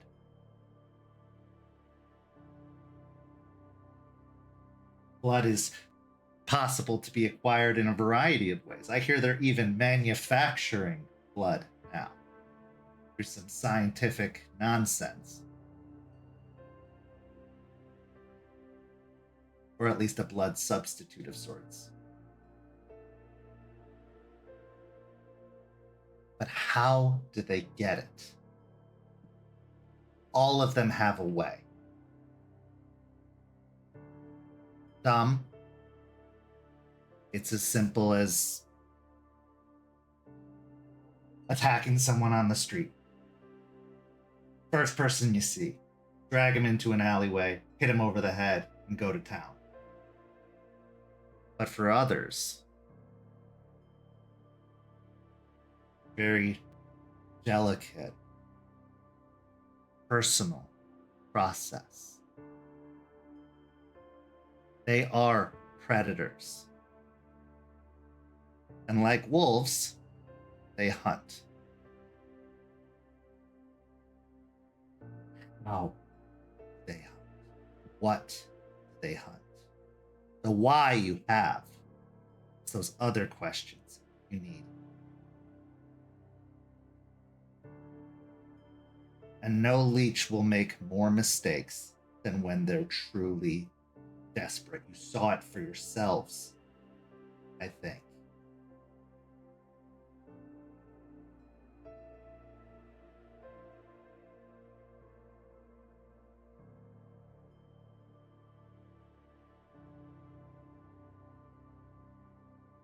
I hope that helps.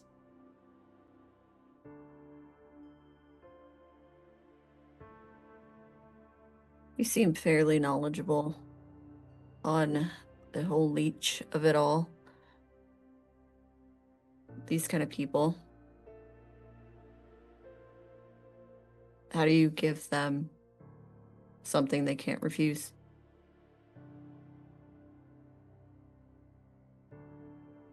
Well, replacing a ready source of food, that's difficult.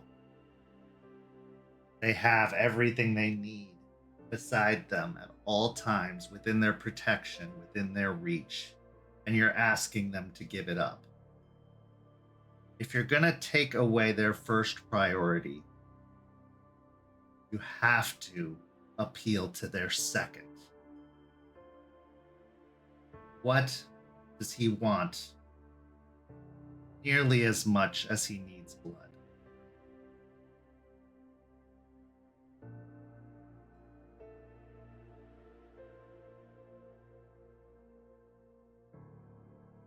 Or what can you take that he can't live without besides?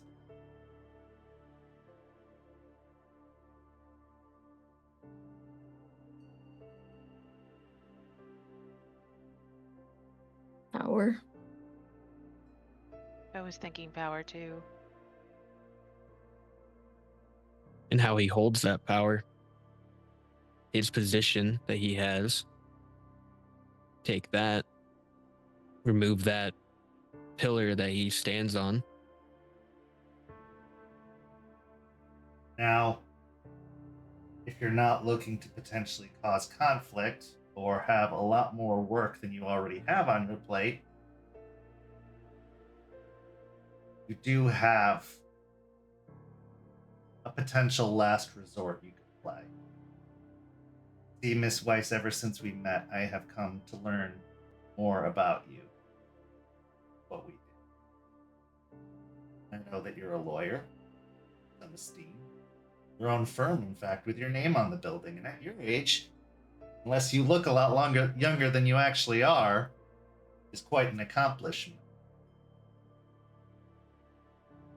Now, take this from someone who has no necessary stake in the game other than loving to see leeches torn down a peg.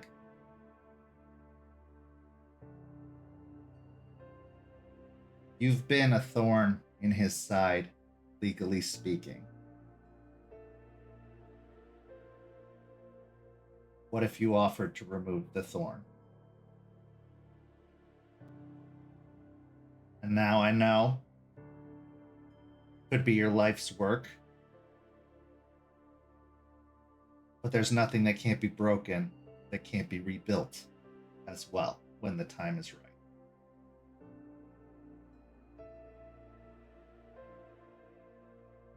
Make him think he's won. Appeal to his ego. That may very well be more valuable than blood in the short term. Especially from the sounds of it, he's got plenty of it around him. So this one won't be irreplaceable.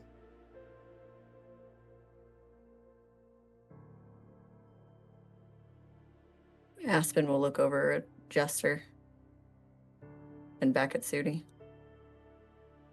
Yeah. I get it. That's not to say you can't try for other avenues first. But it's been 2 years. There's going to be a lot of healing to do.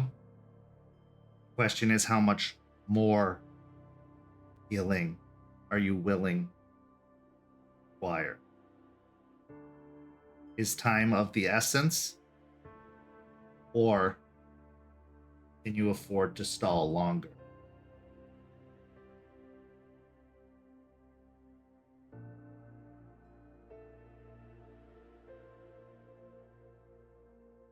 But again, that's just one person's perspective, an outsider, if you will.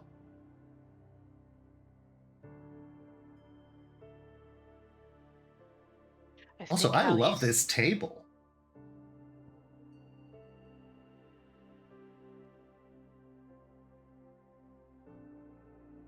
Former packmate made it. Very pretty. I don't know. I think how he's perceived is important to him as well. He always needs to seem like he's in control of things. What was one of the biggest and first offenses that was done to you by him? To any of you. He got my ex-boyfriend alone and mentally manipulated him, and at some point turned him into a thrall. That's a big one. Most definitely. That was before he knew I was Garu. Also a very common tactic. If you are a problem for them, they will go to no ends. But there's nothing that'll stop them from finding a solution. As dastardly as it can be. They don't play by the rules of law or fairness.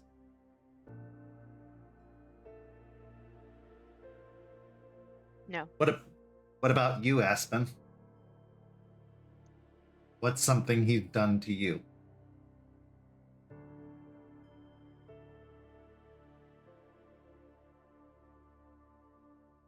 Again, if I'm prying too much, I'm so sorry, and I will.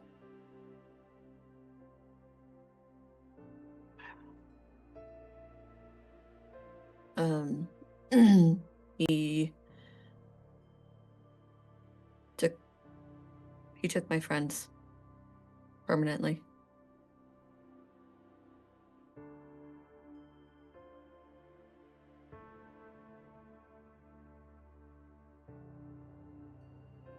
If my research is correct, he took more than that.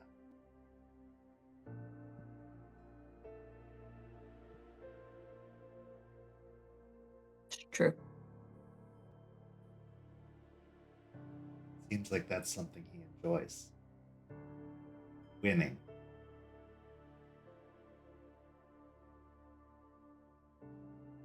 Can you afford to lose in the short term to win in the long term?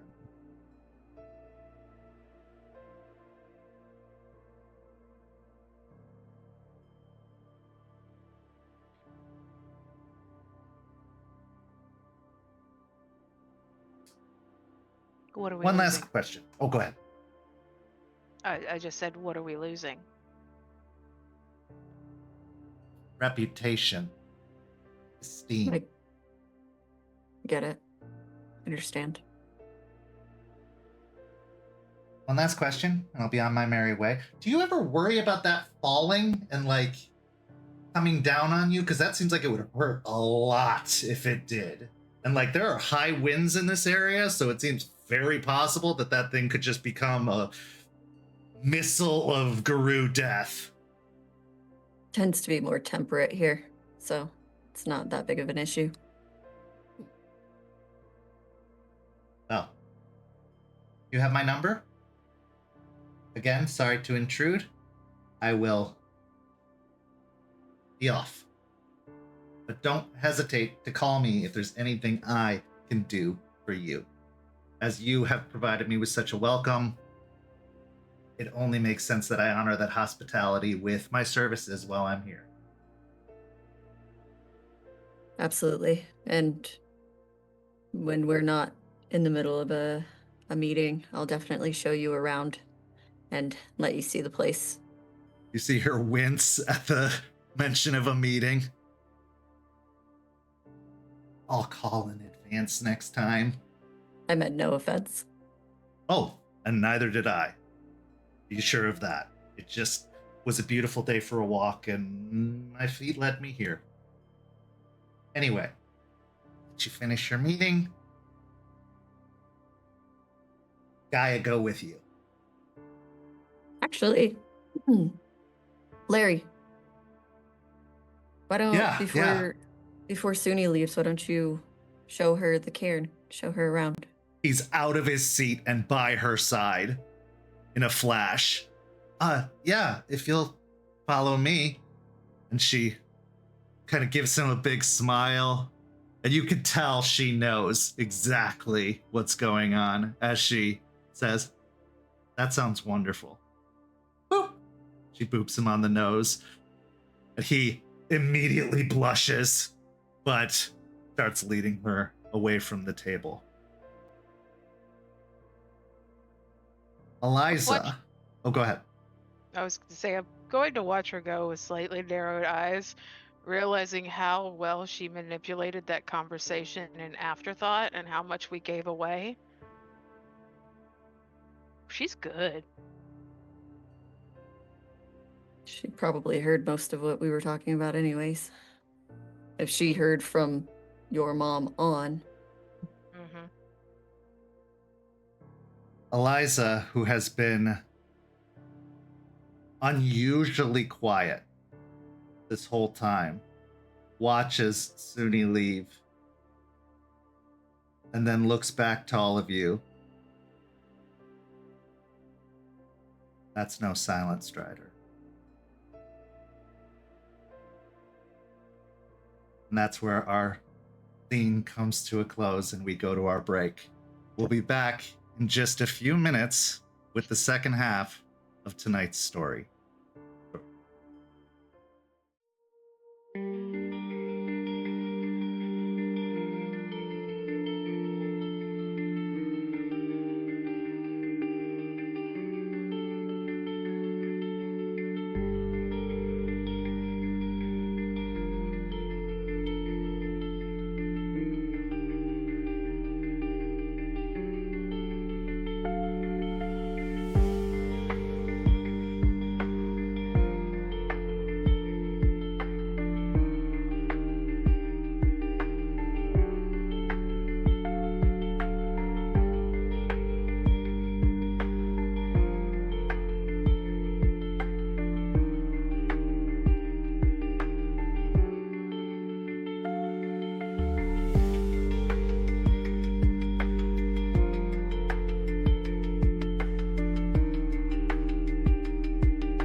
Welcome back.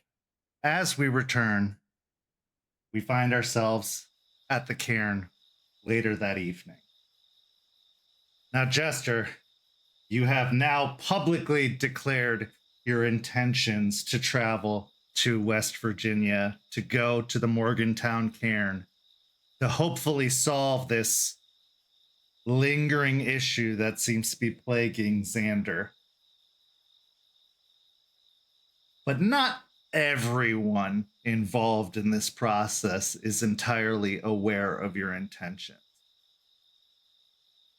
One of the people that you hope to bring with you to the Morgantown cairn is Shawn, as he was firsthand witness to what happened in Michigan, and he might be a little bit more well-spoken than Stakes in this instance, even though Stakes' opinion would be very, very, very valuable.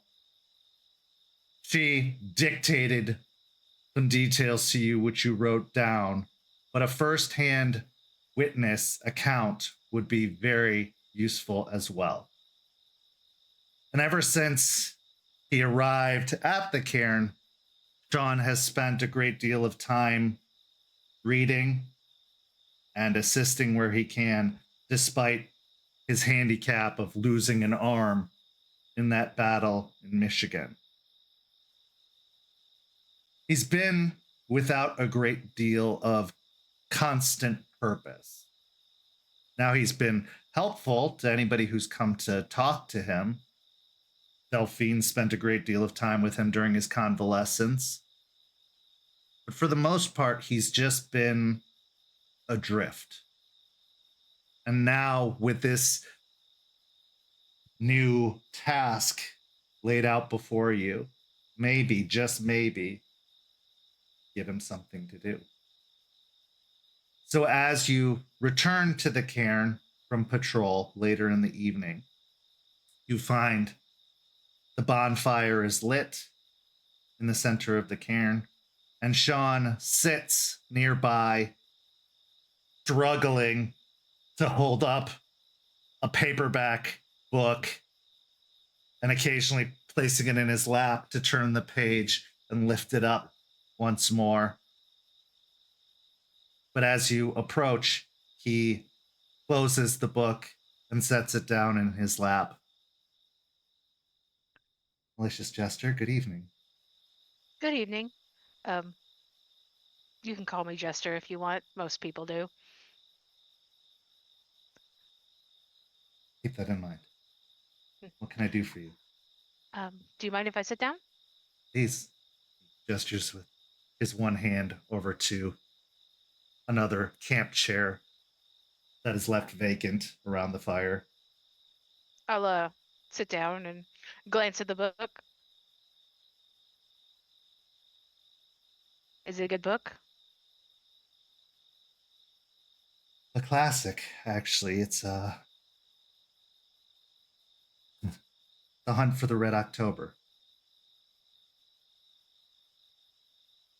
Ah, I have not read that one yet. I'm sure it'll eventually come up. You like a lot of sailing references and a lot of military talk, maybe, but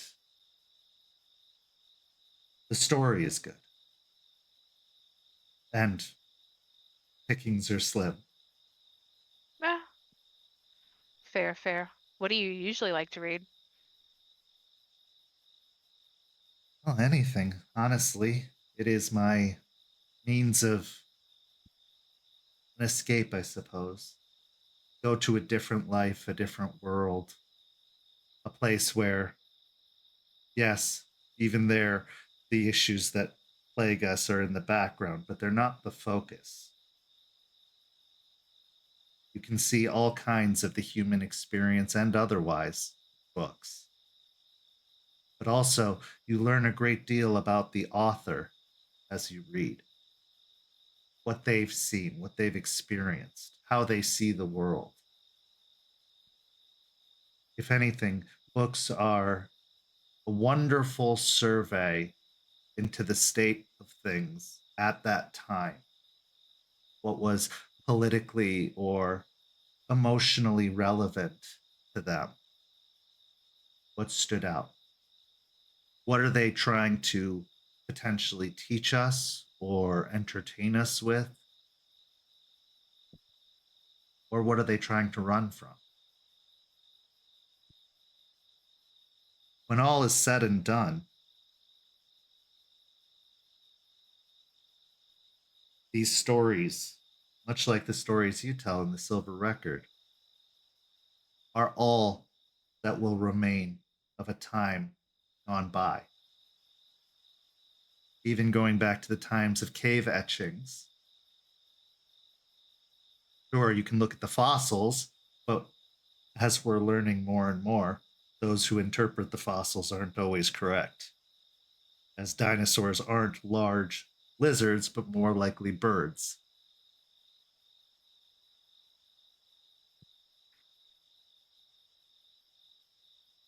You're not wrong. Honestly, a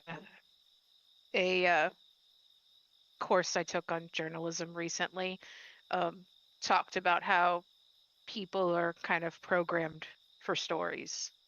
And so even trying to create journalistic articles into forms of stories would appeal more to people reading than just the facts. Indeed. How have you been holding up?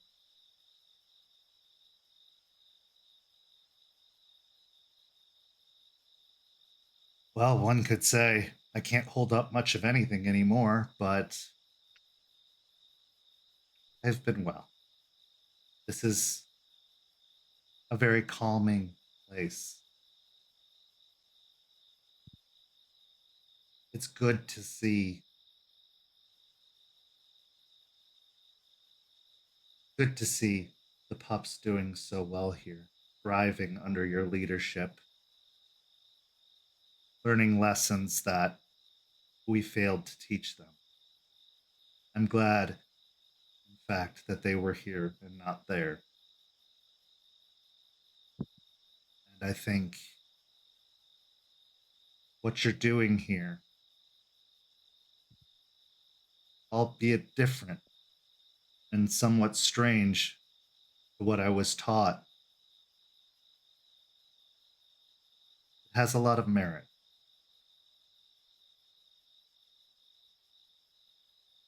Stare up at the stars for a bit. You know, lately, or since I've been here and everything's happened here, I've wondered if the stories we told, we weren't taking the right lessons from.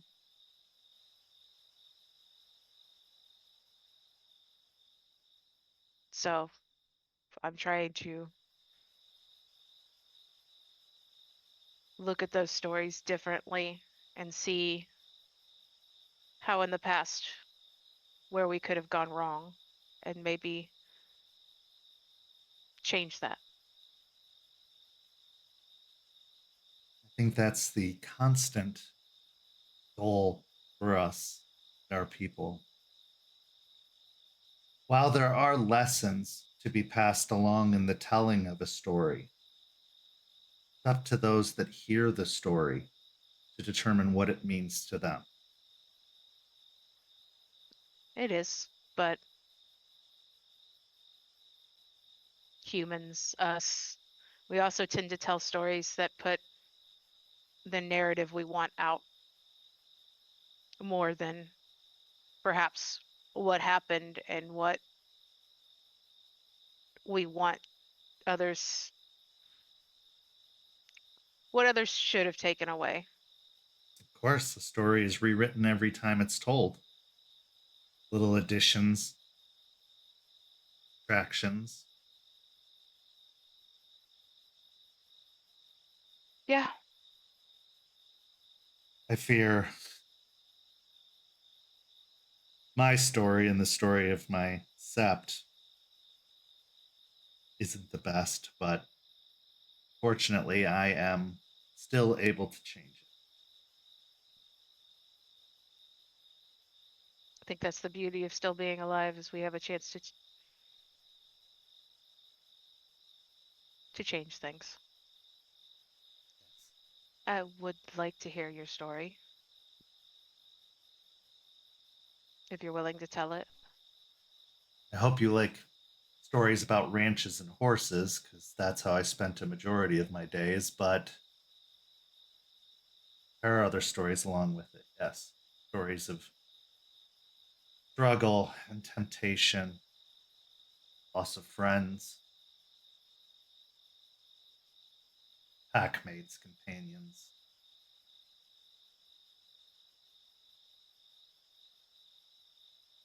Overall, it sounds like a story of woe, but luckily it's not over yet.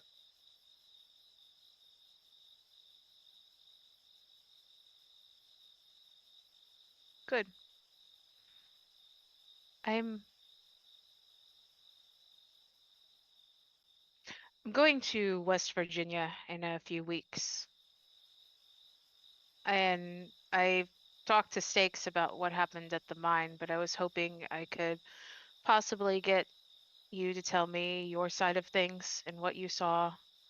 Um, Also, if you're willing, I would like you to accompany me there and speak to them in person, just so they know the possible threat that's there.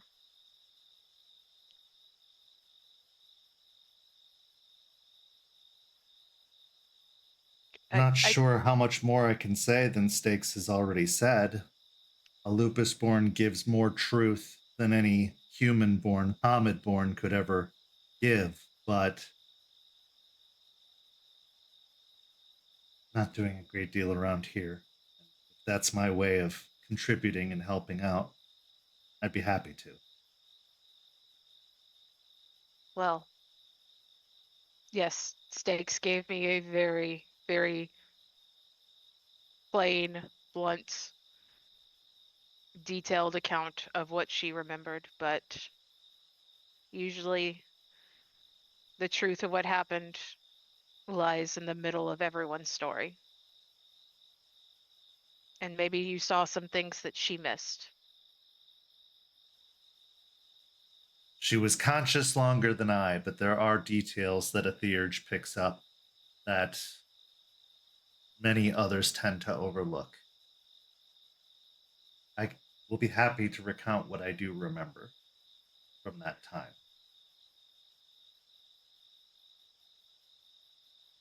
I really appreciate that, but I do understand if you don't feel comfortable going to. I don't want to force you to. It's not any sort of expectation at all. Didn't think it was. I do have to contribute. After all, it was your efforts, your Sept's efforts that saved my life and continues to take care of me here. If it's the most I can contribute, I do so with enthusiasm. I am grateful for your help, but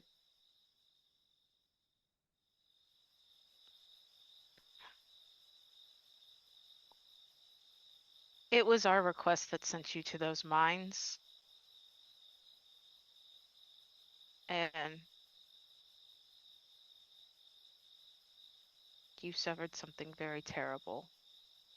So I don't think any of us expect you to contribute or to pull your weight as you're recovering from that.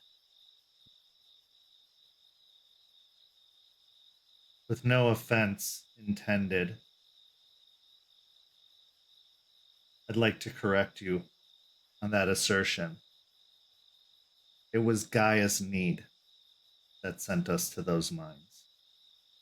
You were merely the harbingers of the message. I stand corrected, and I'm not offended. And truthfully, the loss is ours in not being as insightful or aware as we could have been.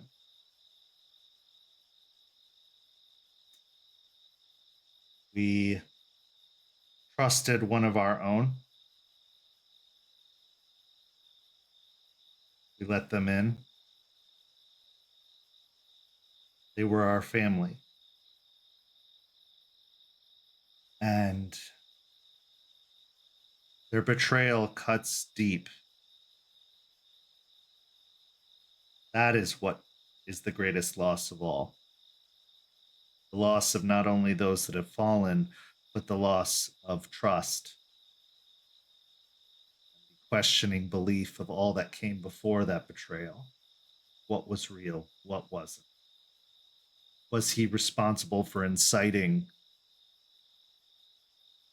the civil war that came between our sept? What part did he play in our separating from the nation?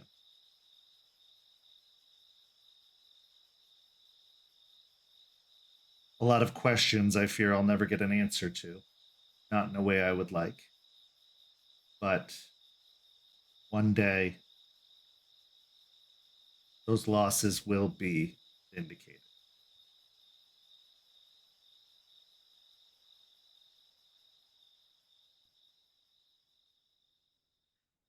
It's always trail is a very deep cut, especially when you don't know how much was their own choice and how much was influenced by something else. You speak as if you're familiar with such a feeling. I am. I'm sorry for that.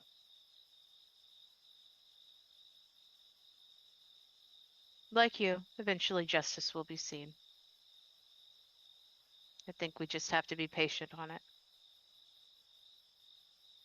One of the things we're taught as Guru from the day we find our people is that this is a life of pain, suffering, loss, an endless fight, one that will likely take our lives. Well, will undoubtedly take our lives, even if it isn't physical. But that perspective, that lesson, diminishes everything else around our existence. It takes for granted all of the things that make being what we are an honor. And it denies those who fully believe and invest in it the ability to recognize that life doesn't end the first change. It merely shifts course. And that the things we loved before we can love still. I loved horses, horseback riding. When I was a child, I wanted to be a cowboy, including the revolvers and the chaps and everything. But I could still tend to horses after my change. And in fact, I came to own a ranch. The things I loved didn't go away. I may have had to approach them differently. See, most animals don't really take too kindly to our presence. There's something about our aura that startles them. But that's how I learned I needed to control how I appeared to them. I needed to tame that side of me that made them feel preyed upon and showed them that I was no threat. It was work, certainly, but it was worthwhile work.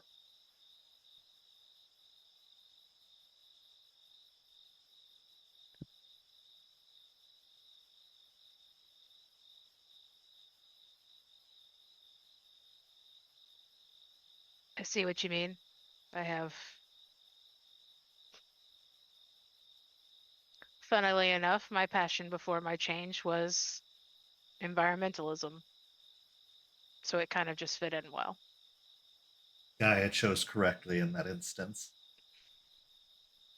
I like to think so. Sometimes. She's mysterious in that way. To determine her intentions, her reasons behind picking who she picks is, well, it's folly. To be completely honest, it's an impossible task. We can't know Gaia's will or her reasoning. Honestly, it's not our job to. I even heard, this is likely just a rumor, that there is an astronaut guru. The most outrageous thing I've ever heard. But I wouldn't put it past her. Gaia has a wonderful sense of humor. Hmm. Protect the place you want to be least.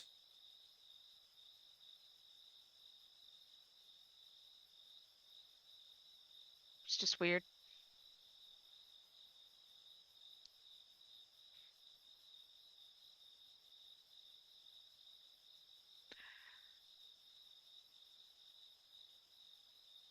I'll look up towards the treehouse, give a deep sigh. So the purpose isn't completely to tell them what happened to your sept in Ohio and Wisconsin, but also mainly I'm on a bit of a spirit quest to help. Find the bat. Yes. Eliza gave me some context.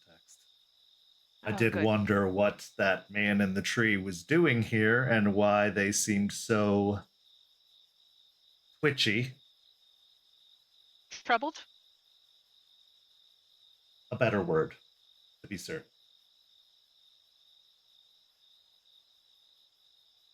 Now, with that understanding, it makes me even more curious about this place and about your task, your request. Did she tell you what he is? It took some time for me to believe it, I won't lie. But when you see him emerge in the middle of the night, completely naked, jumping off into the trees, seeing is believing. Hmm.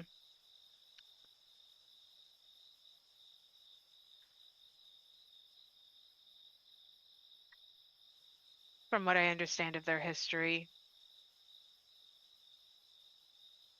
the spirit that would be their patron, or that is their patron, now that he's around, also happens to be the patron of the dancers.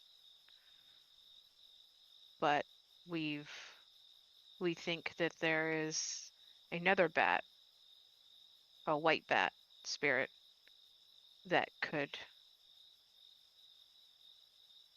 if not replace, possibly combat the voice in his head that is bat. So, if I'm understanding you correctly, you are looking to replace an entire species of Farah's patron with another. It's a long shot, I know. And you're looking to bring back the lost patron of Turtle. It's a wonder you're not all Theurges.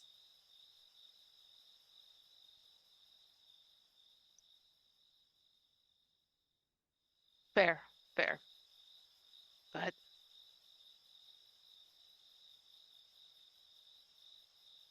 Can I ask you a question? yeah, Don't take this as a representation of my own personal leanings, as I currently have none. Well, I guess I only have leanings these days.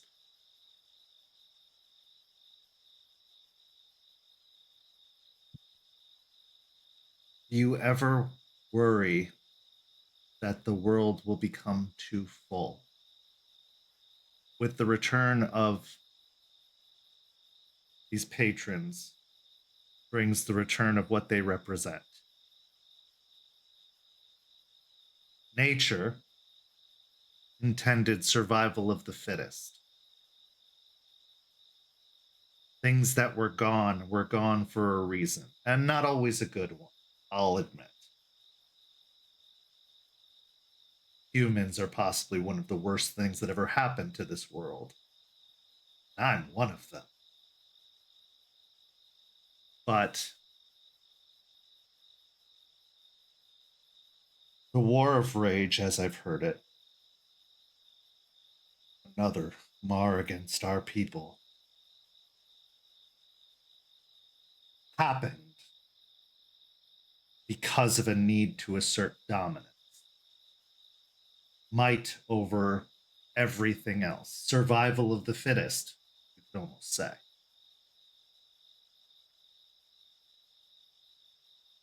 In the return of things that were lost, brings up so many possibilities. A need for revenge, or a need to prove themselves once more.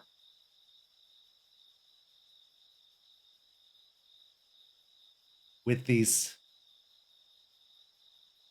different entities coming back,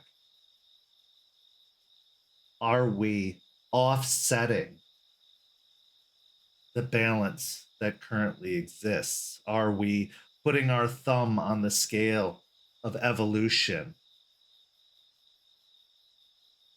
of nature more than we already do?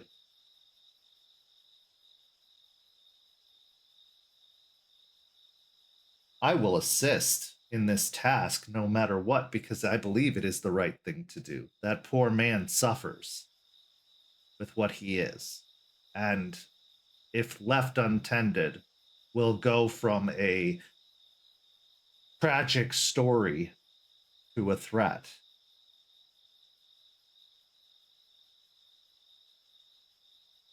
That's But also my. yes, go ahead. I was gonna say that's also my job to make sure that doesn't happen and to take care of him if he does turn.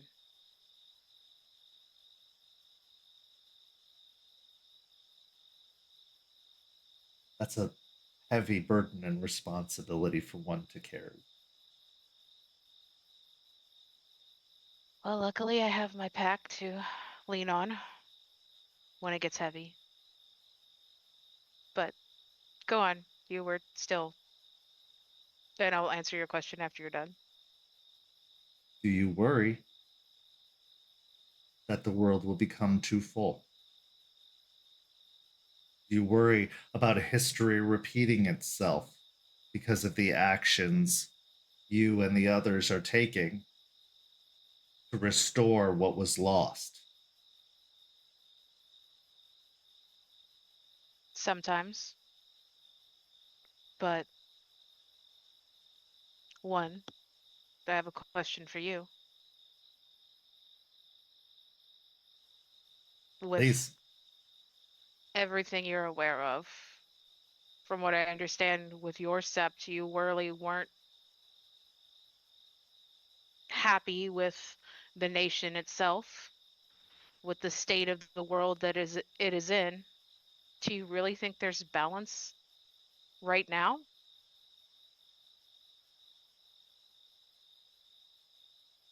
I think balance comes in many forms. Of course, there's no balance. The worm is corrupted, it's eating away at the planet as we know it. Humans are claiming more and more land they don't need, building houses for no one to live in, populating at a, well, thankfully lately, smaller rate, but for a long time overpopulating.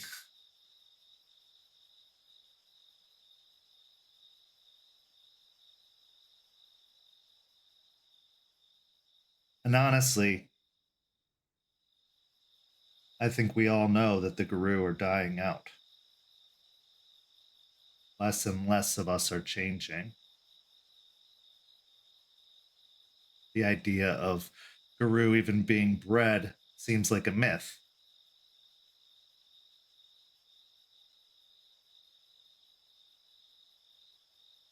Are we adding more to the world or bringing more back? Possibly. But what we have now, in the war of rage, in the talk you asked about survival of the fittest, we're not surviving, we're dying. The world is dying.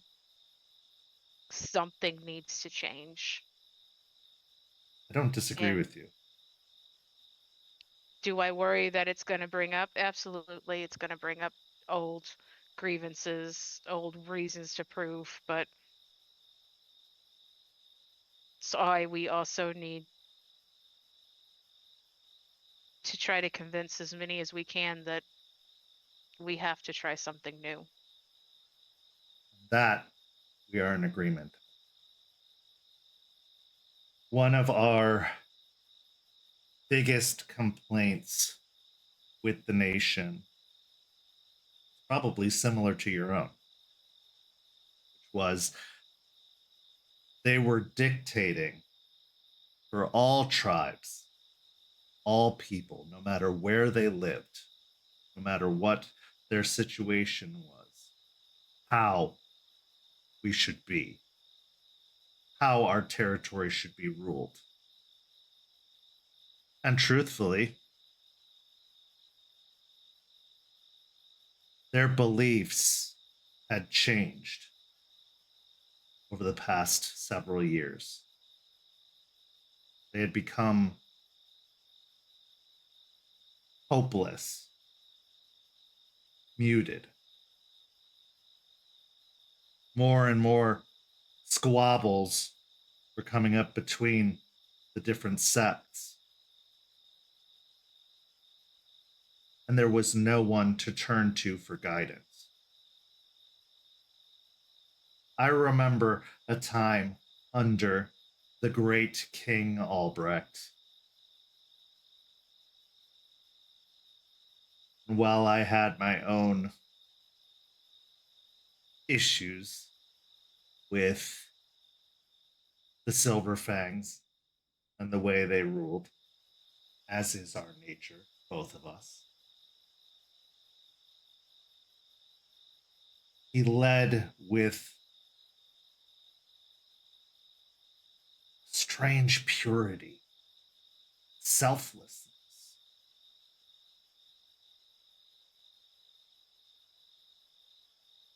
It was inspiring. I think it's what united us, to be honest. We've called ourselves a nation for far longer than that. But he felt like a king, ruled like a king, in the most just of ways.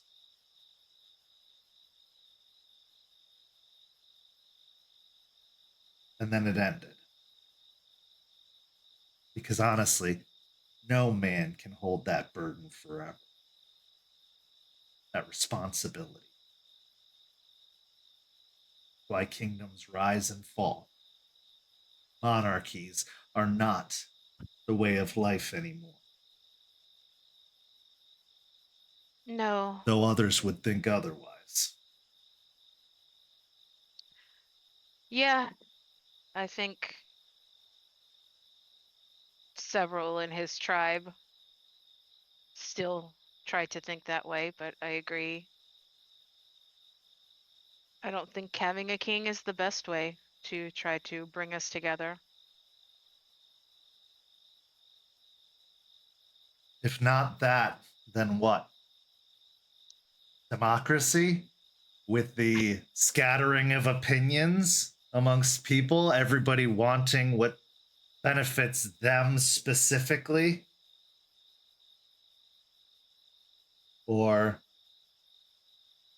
a spiritual oligarchy? Would you see me and my theurge brethren as leaders rather than advisors and guides? I think there's a place for theurge leaders, yes.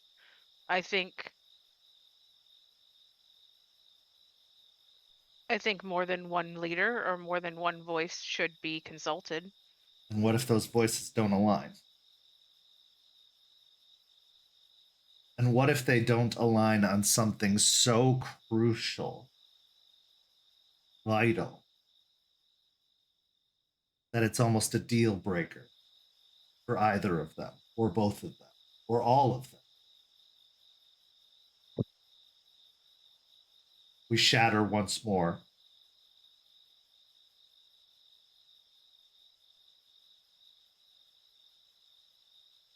This isn't to say it couldn't work. I would never have believed that a king could be possible. But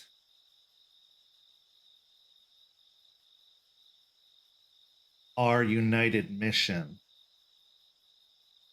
isn't enough. Saving Gaia, as horrible as it sounds, isn't enough. Not enough to unite us. Because we Fucking all have our... aggravating. Oh, certainly.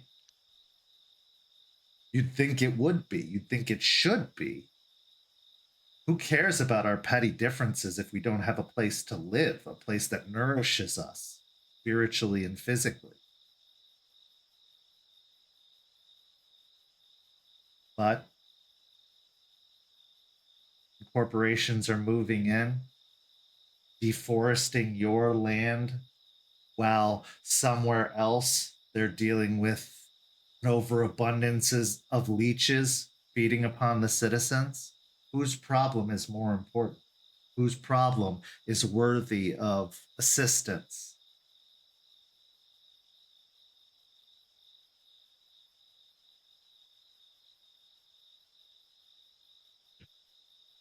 You ask a lot of questions that I, as one person, don't have the answer to. They're rhetorical. Jester. I don't think Nobody they're can answer, for sure. I don't think they're completely rhetorical. I think they need to be thought about. Maybe pull out a little notebook and pen, start writing them down. Maybe I'll just pass them over to Aspen as something for us to think about. Aspen is such a puzzle to me. But it's a statement as to this place, to this vision you have. Red was leader because nobody could take it from him, even if they tried. And not just in strength, but in wits and charm and intelligence. But Aspen, you look at that diminutive frame, that choice of attire. You don't think leader, at least not in the ways that we were taught. But as I'm learning in my time here, maybe we should. But Honestly, even if you- she can't answer all of those questions. Even she would buckle under the weight of that responsibility. That's why I don't expect her to take it on alone. No, but you can also spread yourselves too thin if you try to do it all. It's fair. You ask about this trip to Virginia, West Virginia, and all I can think is, can you afford this trip? Can Tampa afford your absence? Is not the growing threat at Piney Point the top priority?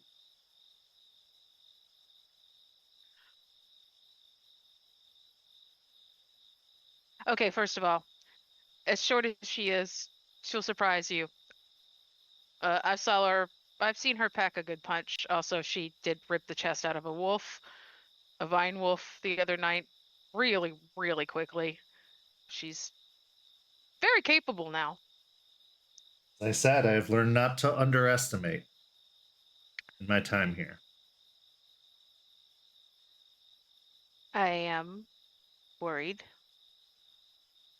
about leaving, but I think the risk is worth it, and I feel like we've dealt a big blow. Several big blows recently to Piney Point that they will be busy recovering, or I hope they'll be busy recovering. And the hellhounds, the pups have proven themselves capable enough that I feel like we can rely on them more. Despite all the bullshit they seem to be going through, personally. You understand my apprehension as someone who fell subject to the worm's twisted dealings on a side quest. I do. But I am here to assist, not lead. For my leadership led to ruin. Ruin that's felt even still by the pups here.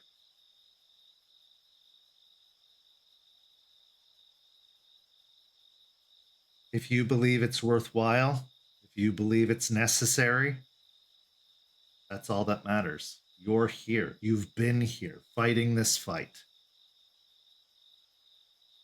This isn't being decided by a monarch on a throne thousands of miles away. This is being decided by those with paws on the ground.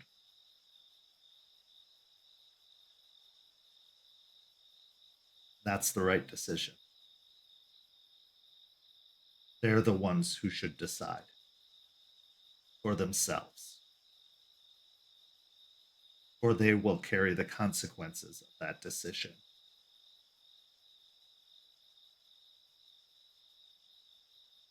I understand. And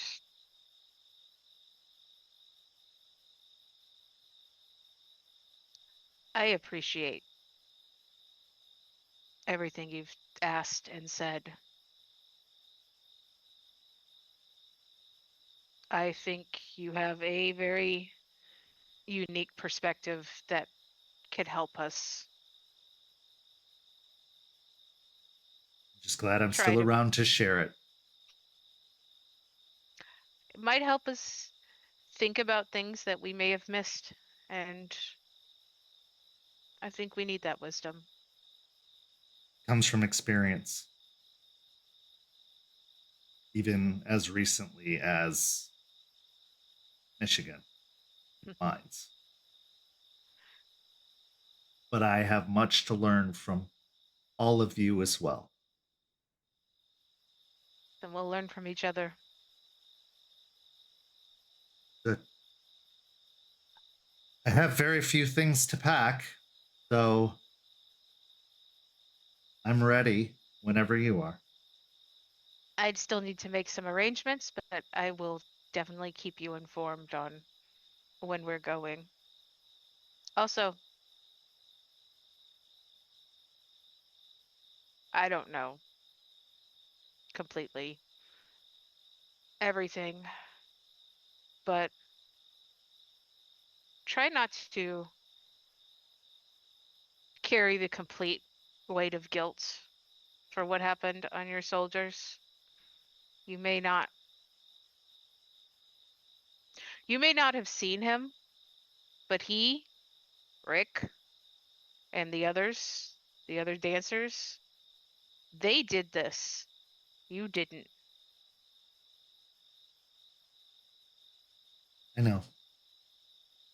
I understand. And I am not moping in sadness over the loss. I am going to carry the grief for my fallen brethren,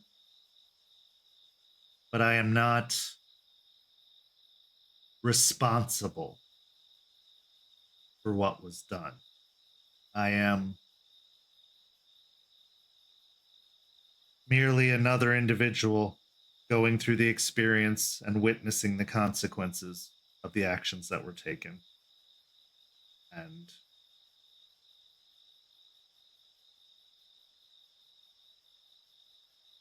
I'll do what I can to make it right.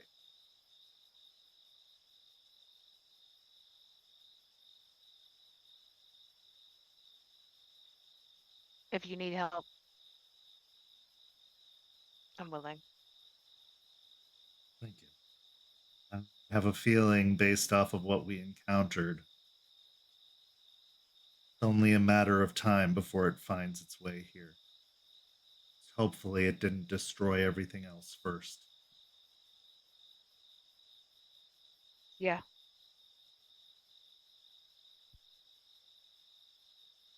With that, we transition to our final scene of the evening. Aspen and Jace. Aspen, you had mentioned at the pack meeting that there was something you wished to discuss with Jace, some business you wished to discuss. And Jace, you have been trying to get a little bit more outdoorsy, trying to get in touch with your wolf self, first hunting with Jester, now hiking with Aspen. Boy, is it uncomfortable. Is it stuffy? Is it hot? Are the hills too high? Are the roots too easy to trip over? This is not the city, which has its own jungles. And while some may say hiking is just walking outdoors, you're learning just how much more goes into it. So as you find yourselves in the depths of Hillsborough State Park, way outside of the Bawn, the scene is yours. Aspen has her hair pulled back in a ponytail, much more casual. Her hiking boots are laced up where usually she has them folded down. Wearing much more sportswear as she's ahead, checking back towards Jace as he kind of falls behind, but she's trying to pace to make sure he keeps up. He stumbles quite often, trying to step over the roots and rocks and different debris on the ground. He has his sleeves rolled up, and at some points he trips and he crawls on his hands, trying to stand back up, trying to keep pace with you. This considered fun? Is this what this is? An exercise? Like, they have gyms for that. There's a thing called treadmills, and they have inclines and pitches that you can do, and you don't have to be out here to get the exercise. You're a guru, Jace. You know, maybe get used to it. I'm trying, but I'm just saying that if we're going to exercise, there's a great gym maybe half mile from the bar. Aren't you trying to be one with nature, you know, get used to your wolf side or whatnot? There's being one with, and then there's getting your ass kicked by the ground. Well, it seems like you've done your fair share of being one with nature, crawling on that floor. He'll dust his hands off a little bit. Break? No, just keep pushing on and keep cracking the whip. I'm just here. We can take a little break if you really need it. It's more for you, but he'll find a nice little spot and take a seat. A little bit of heavy breathing. You're right. I'm so tired. You're welcome.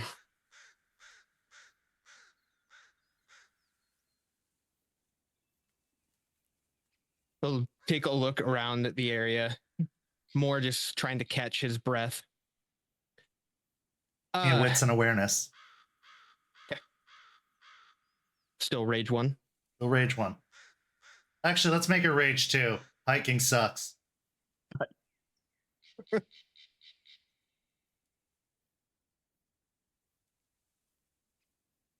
That's 5. Okay. With 5 successes, as you look around the area, just outside of the Bawn of the cairn, the shadows are deeper, darker. You bear witness to more of the effect that these attracted banes is having. Nothing immediate, nothing threatening, nothing that needs to be dealt with this second. But you can tell that it's bleeding over. You can tell that it is having an impact on the surrounding. And as you look deeper, almost without intention or purpose, your vision blurs slightly. And you see partially to the other side where those deep and dark shadows stretch even further. That the trees, almost as if in winter, have lost all their leaves. They're not dead, but you feel winter's chill taking hold in a place where winter does not touch. Not fully.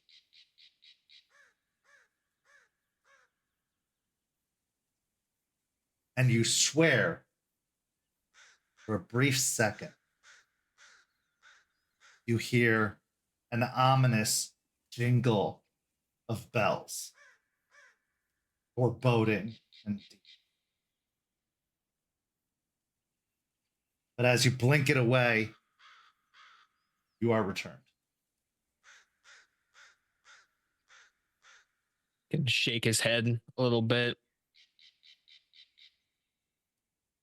Yes, you know, I told you the encroaching banes in the area. Yeah. I'm not saying that it's a pressing concern at this exact moment. He'll look around to the deeper areas again. But its stretch is getting further. It is something we'll need to take care of sooner than later. I am hoping that part of it will be, it'll be more at first, but then it'll be a little bit less when we get Piney Point taken care of with all of that disgusting stuff around. It's probably not helping. Speaking of Piney Point,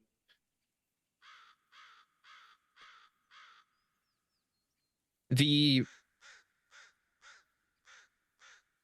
relationship between the pack leader, Sept leader, and the Theurge is a respected one. I am to interpret what the spirits say, and I'm supposed to give you that information, and you delegate from there. With that, there are some things that only the conversation between the leader and the Theurge should be spoken, and why I did not bring it up during the meeting. Okay. Well, go for it. And she's gonna pull out a water and hand it over to him. Still see him kind of panting a little bit. He'll grab it and open it and start drinking quickly. He's getting his whistle wet. He kind of clears out an area on the ground and he finds a stick and starts to kind of draw this area, this buildings with decay and an ocean line. So here we have Tampa. And over here we have the ocean. Now, what I saw was Tampa in almost utter ruin. And the ocean almost polluted to the fill. In some of my dreams, there has been, wouldn't call him a spirit, wouldn't really call him an entity. There's been someone calls himself the guide, a wolf that is half decayed itself. It's come to me a few times. Showed me this, showed me Tampa, and then took me elsewhere. He'll erase the drawing of Tampa and recreate briefly what Piney Point was. At Piney Point, I got a glimpse of what it could be. He'll try and attempt to draw a dragon. She who shines comes to aid. He'll draw a group of rat people. The ratkin, they will come as well. They'll attempt to draw a bat with little creatures following it. And even Xander will be there. And I think he's giving aid. Everyone is occupied as he draws out the rest of the pack. And then he goes to where there's this creature with this glowing eye. So this is where I'm at. And I'm facing what I can only imagine to be the entity, the Valor itself, or someone who's perceiving to be it. But I was told that if the battle goes this way, the choices that are being made will lead to this battle looking like what I saw in Tampa previously, the ruin and decay. With that being said, the choices that are made dictate the outcome, and choices have effect not only on the person who makes them, but the people who are around.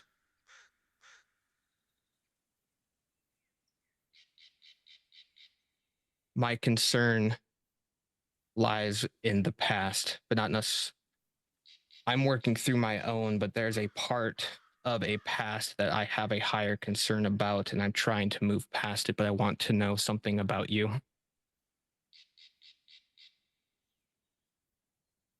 Okay.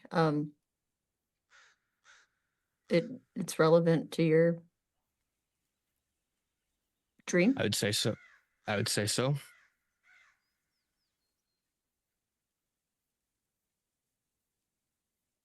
Then, sure. Why'd you walk away?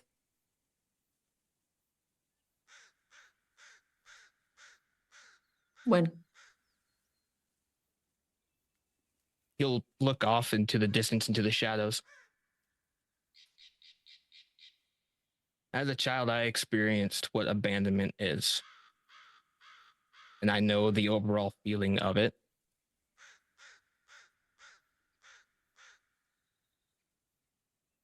My concern is if someone can walk away from something like that, that same person could walk away from a larger fight upcoming.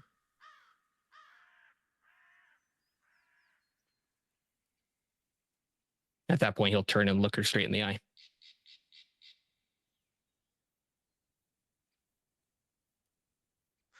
Do you mean why I left Idaho? In a sense, Well, my first change didn't go very well, and I wasn't comfortable being this and who we are, and I was a bit of a mess back then. I didn't even like seeing myself in any other version than this.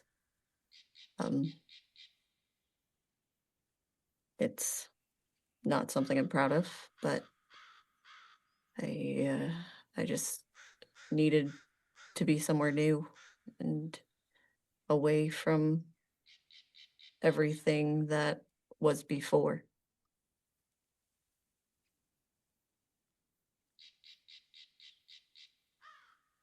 the things you left behind, do you ever have concern about those things? She grabs at the phone in her pocket and fidgets with it almost instinctually, and then lets go. I left a lot of things unanswered, I guess you could say. And I regret it a lot, and it makes it really difficult to look back at that time.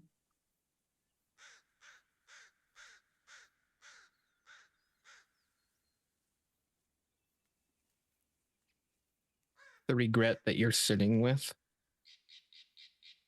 and it's something that you've come to terms with? Still think about it often. I think about calling, I think about going up there, but I don't have the I don't have the ability at the moment. I don't have the time to make things right there when I'm trying to make things right here.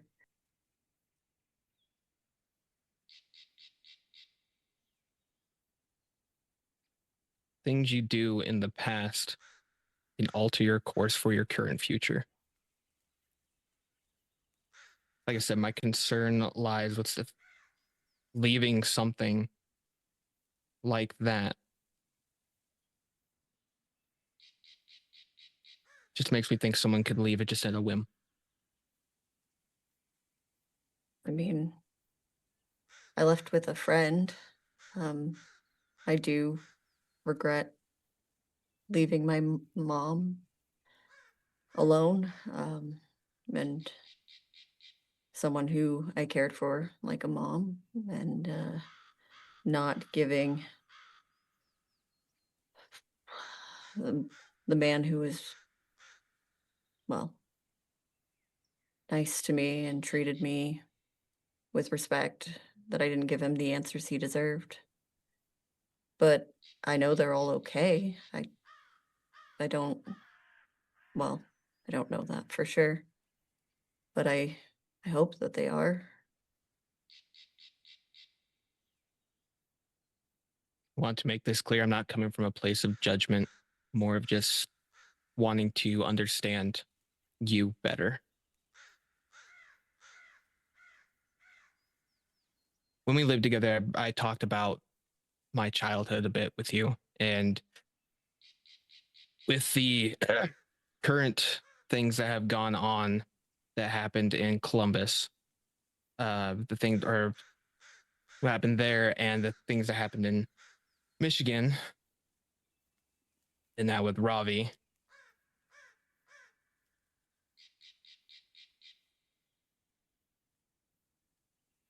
My internal fight is one where I am wanting retribution for what has happened, and I'm trying to deal with that. Along with that, there's, since hearing about what happened in Idaho, there's been a bit of a sting, just a sense that someone who uproots everything and goes, and then is the pack leader and is, I think, a good friend.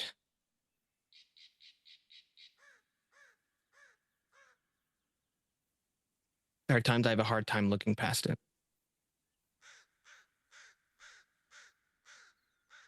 What exactly are you struggling with?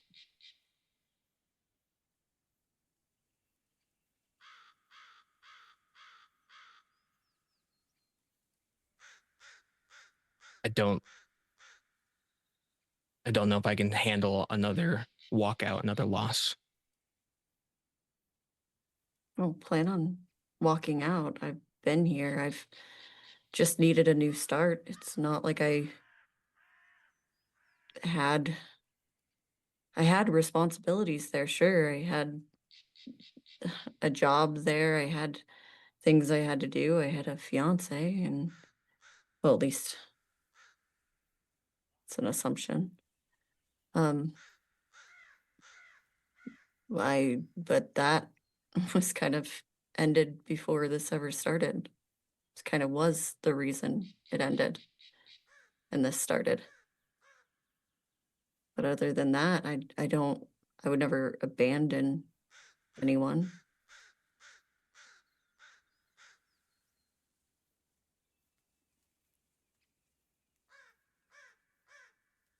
Okay. I mean, you had a fresh start here. I mean, you left your pack. I know you didn't abandon them. They knew you were leaving, but I didn't have a pack there. I didn't have, I'm sure you had family there, yes?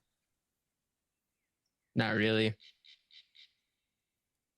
Not even anyone you would consider family other than your pack? The only people that ever really showed me any source of love were two old people at a soup kitchen. And there was also Gus, but Gus was also an employee. Yeah, and I had my mom, and I had Shannon, and they knew I was leaving. I didn't abandon them. So you said your goodbyes to all those who deserved it.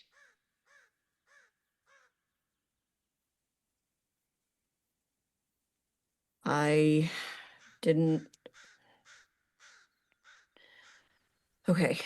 During my first change, I was in the woods with someone I really cared about, and long story short, there was a bear, things happened, Aiden showed up, but Hayhots was killed, and I at first had no idea what was going on, so I just thought Aiden was a weirdo, and I thought there was something suspicious happening, and I was working with Son to try and figure it all out, but when I found out what really happened, I just left. I couldn't tell him that I was the reason his son died.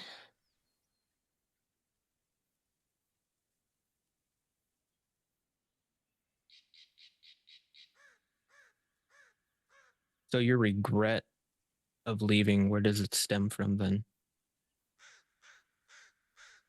That I couldn't give him an answer, that I couldn't give anyone an answer of what happened, why I'm leaving, that I couldn't tell him, that I couldn't give him justice for his son's death. But how do you explain, I turned into this and I killed another human being?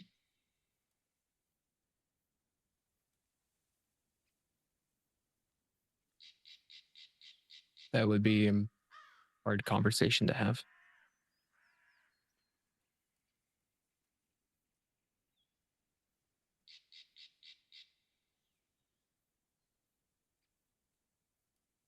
I want to, and in a lot of ways, to like give closure on that for the people around, but how do you can't, you just can't.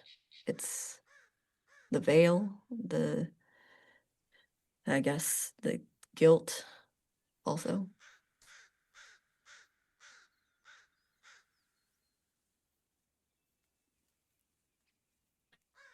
Can I do a quick look at her with the current shadows around? Is there any type of entity reaching towards her at all about what we're talking about? Anything like that? Absolutely. You can feel that the shadows in the trees have shifted direction to move her way. They're not, again, threatening or encroaching at a dangerous rate, but you can tell she's gotten their attention for sure.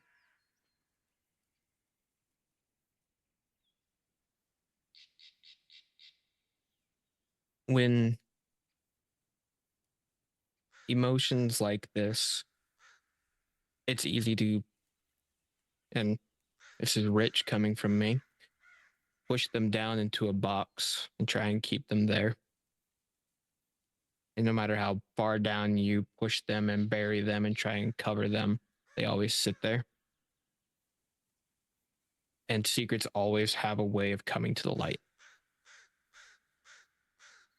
And those feelings of guilt, regret, some people don't see them as secrets, but there are other things that do.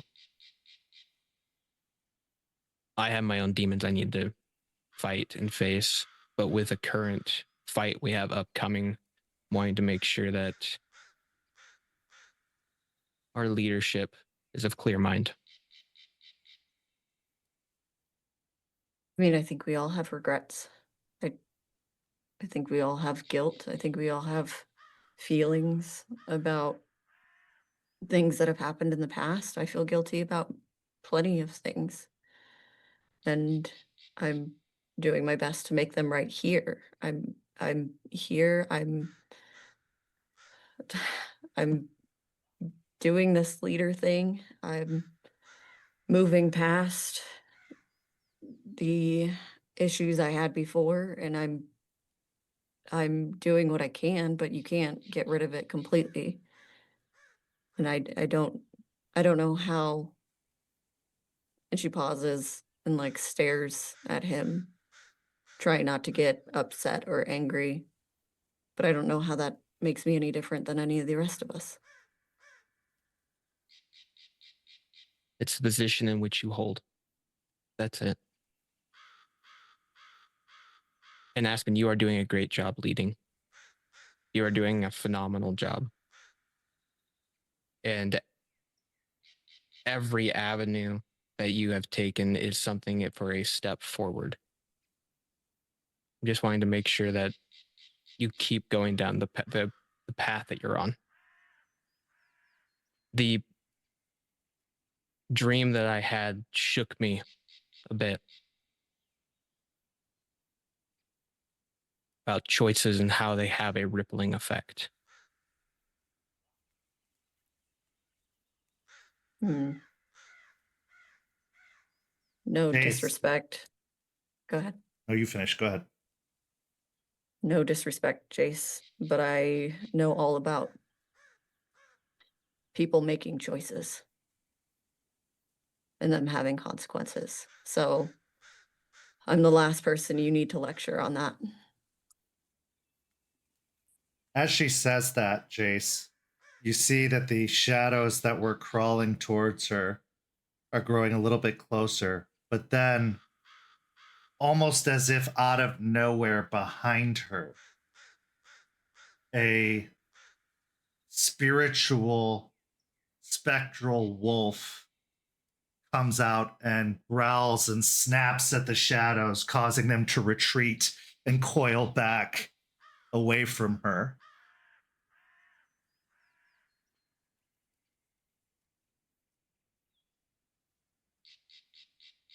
Looking at the wolf, I'll give a slight nod and look to Aspen. Understood. I'll back off on it. I don't mean to, I don't know. It's still weird to talk about and not something I do often, but if you have questions, you're always welcome to ask. That's why I brokered the subject. I know you are willing to talk about anything, but if I do end up crossing lines, just bark and I'll stop. I will. Did I answer your question? In the most Aspen way, yes.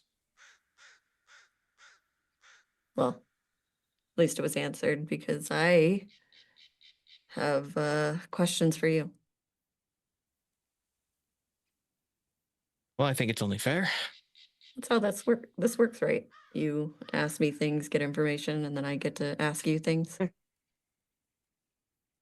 right, acting like you know my shtick. But yeah, sure. He'll get himself a little comfortable and lean back. Fire away. I've learned a thing or two. So this whole Bateman thing, He'll roll his eyes. Yeah. I need you to stop trying to move around it. I need you to stop trying to stop this treaty and to stop it in its tracks. It's doing none of us any good. I don't know what you're talking about. Yes, you do. You told me not to do something. I'm not doing anything. You made me get serious. You get serious. some of the pieces of play are already in play. You understand that if it goes badly, this piney point, everything that we've been working for is completely and utterly destroyed.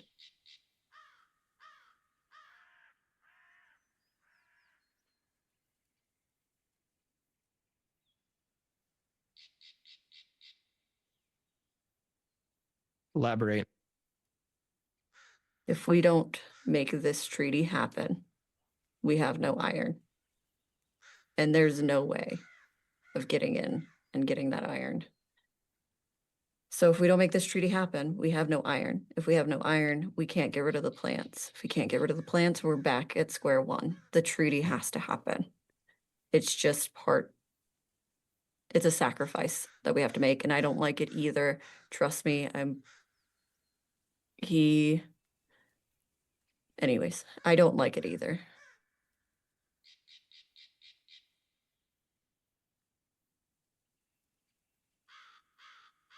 Bending to a thing like him.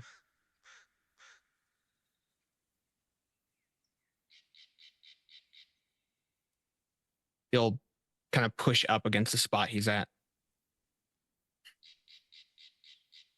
I will put a pause to what I have going on.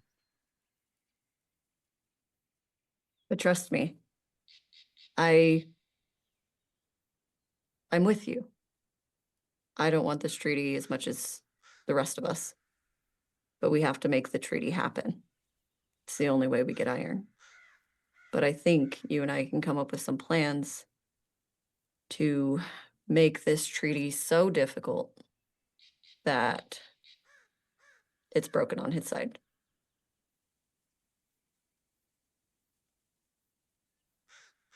And if I told you that they're already breaking it, we're just not catching them in the act? I wouldn't be surprised in several ways. I wouldn't be surprised, but we at least have to act as if the treaty is happening. We have to have the treaty happen, and then we can start moving. And we have to do it smart. We can't just have people sneaking around, potentially getting caught. That's not gonna help. We're going to get caught with our hands in the cookie jar. It's just gonna happen.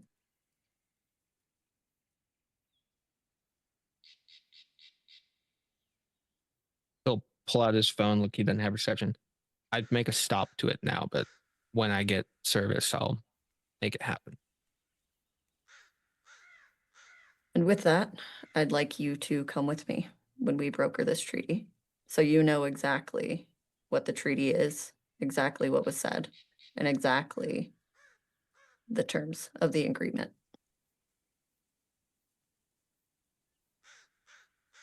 You want me to go with you?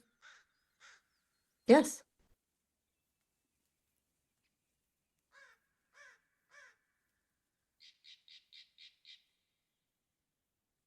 Okay.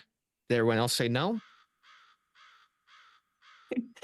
So little faith in yourself. I do. I can sit there, but I'm not the one to intimidate someone.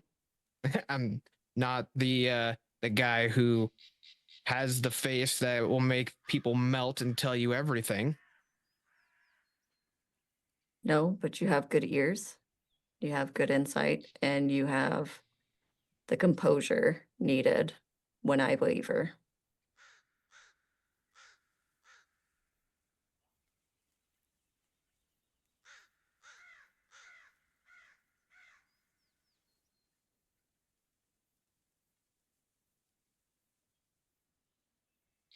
I'd be happy to.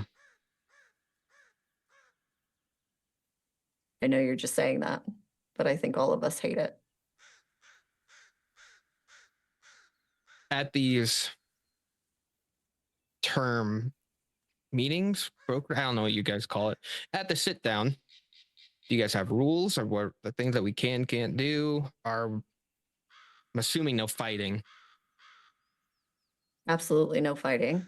No Anything that would show ill will. You have to be, in a way, respectful with these things. Okay. And you were there, you know, Suni said, we have to let him think that he's winning.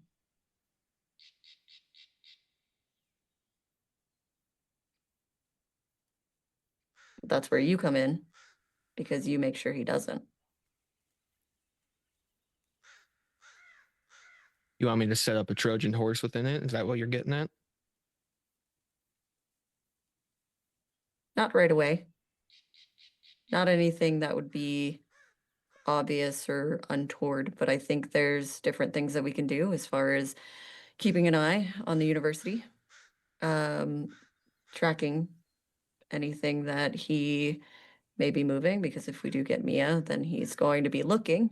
Then of course it's going to be easy because he has his own firm. I'm sure he can find a nice, pretty, disgusting, to satiate him. But we keep eyes, and the moment he steps out of line, you'll know about it. We'll all know about it, and it'll be him breaking it. And we can move from there. But right now, we can't have him at our backs while we're taking care of Piney Point. You want eyes on the university? I have a contact, but extra eyes are always needed.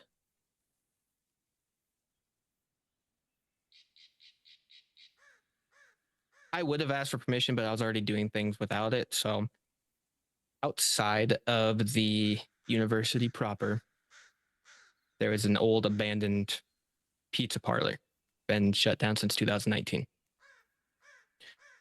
It was pretty cheap, so I bought it. Thought it would be a good way to keep an eye on the university because, you know, people love pizza. They do. Yes. Kids will I come think- in, they'll do their talks, we'll pick up different information. I'm sure at some point a nasty professor will walk in and start spewing his guts about something. And then at that point, we'll know. Absolutely. And I think just keeping an eye on all of the other spots amongst the town that we're not allowed to go, not infiltrating, but just keeping an ear to the ground. You're good at that, right? I have been tend to dabble. But we've got to make this treaty while Jester's gone. And we also have to get information for Alice. So I'm gonna need your help with that too. I have a few different people out trying to get more information for Alice, trying to track down what's been going on. It comes to tracking people as far as additional stuff, Artie's. Artie's would be a huge help. See your smile kind of fade for a second. Yeah, he's just he's going through a lot right now. Tired?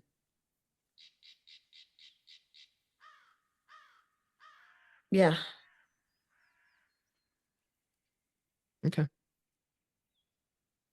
But as far as the sit down with Bateman, more than happy to go with you. Make sure that we have a good treaty. I'll keep an eye on the things that I can, and then I'll pass them up to you. I think that'll be perfect.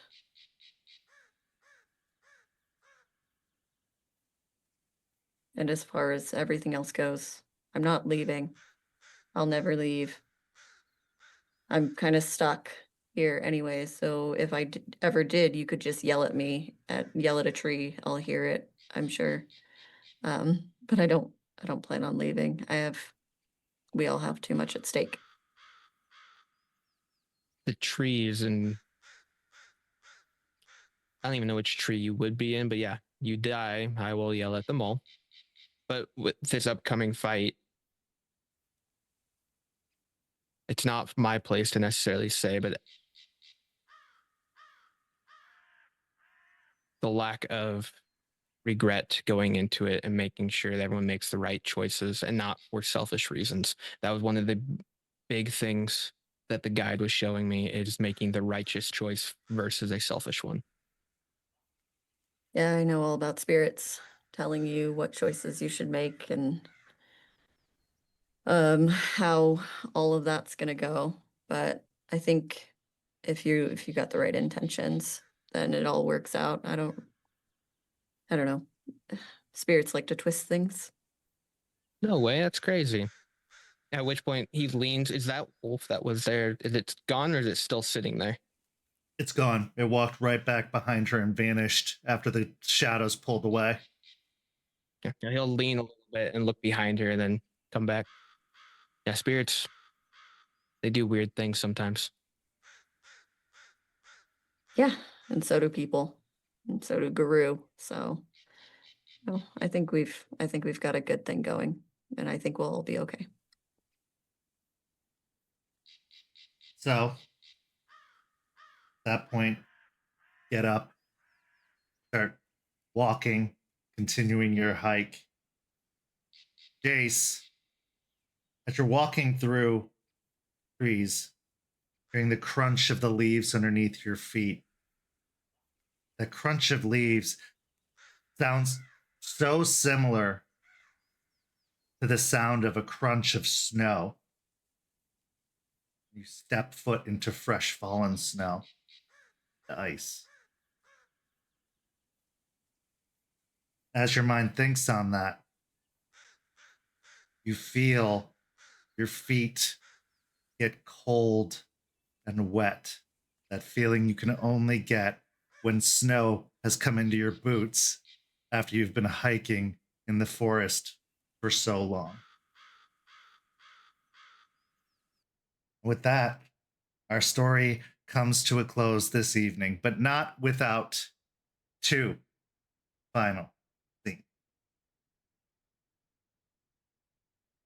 Our first scene takes us to a location we've been before, a bedside table in the apartment of Aspen and Art. Aspen's phone buzzes. The same caller ID comes up, Suncella. Having not been answered, it goes to missed call. There are 4 missed calls, all from the same number. We transition now to a spectral winter. The trees are without leaves. Snow covers the ground. The strangest thing is the palm trees covered in snow. Hillsborough River frozen over. And that sound of crunching snow brings us to the attention of 2 hooves crunching through the snow. As we scroll up, we find a hulking, hairy body, claws at the end of long, muscular arms, and horns coming out of a demonic goat-like head. The shadows that stretch from the trees move with it as it marches forward towards the cairn of the Sept of the Evening Star.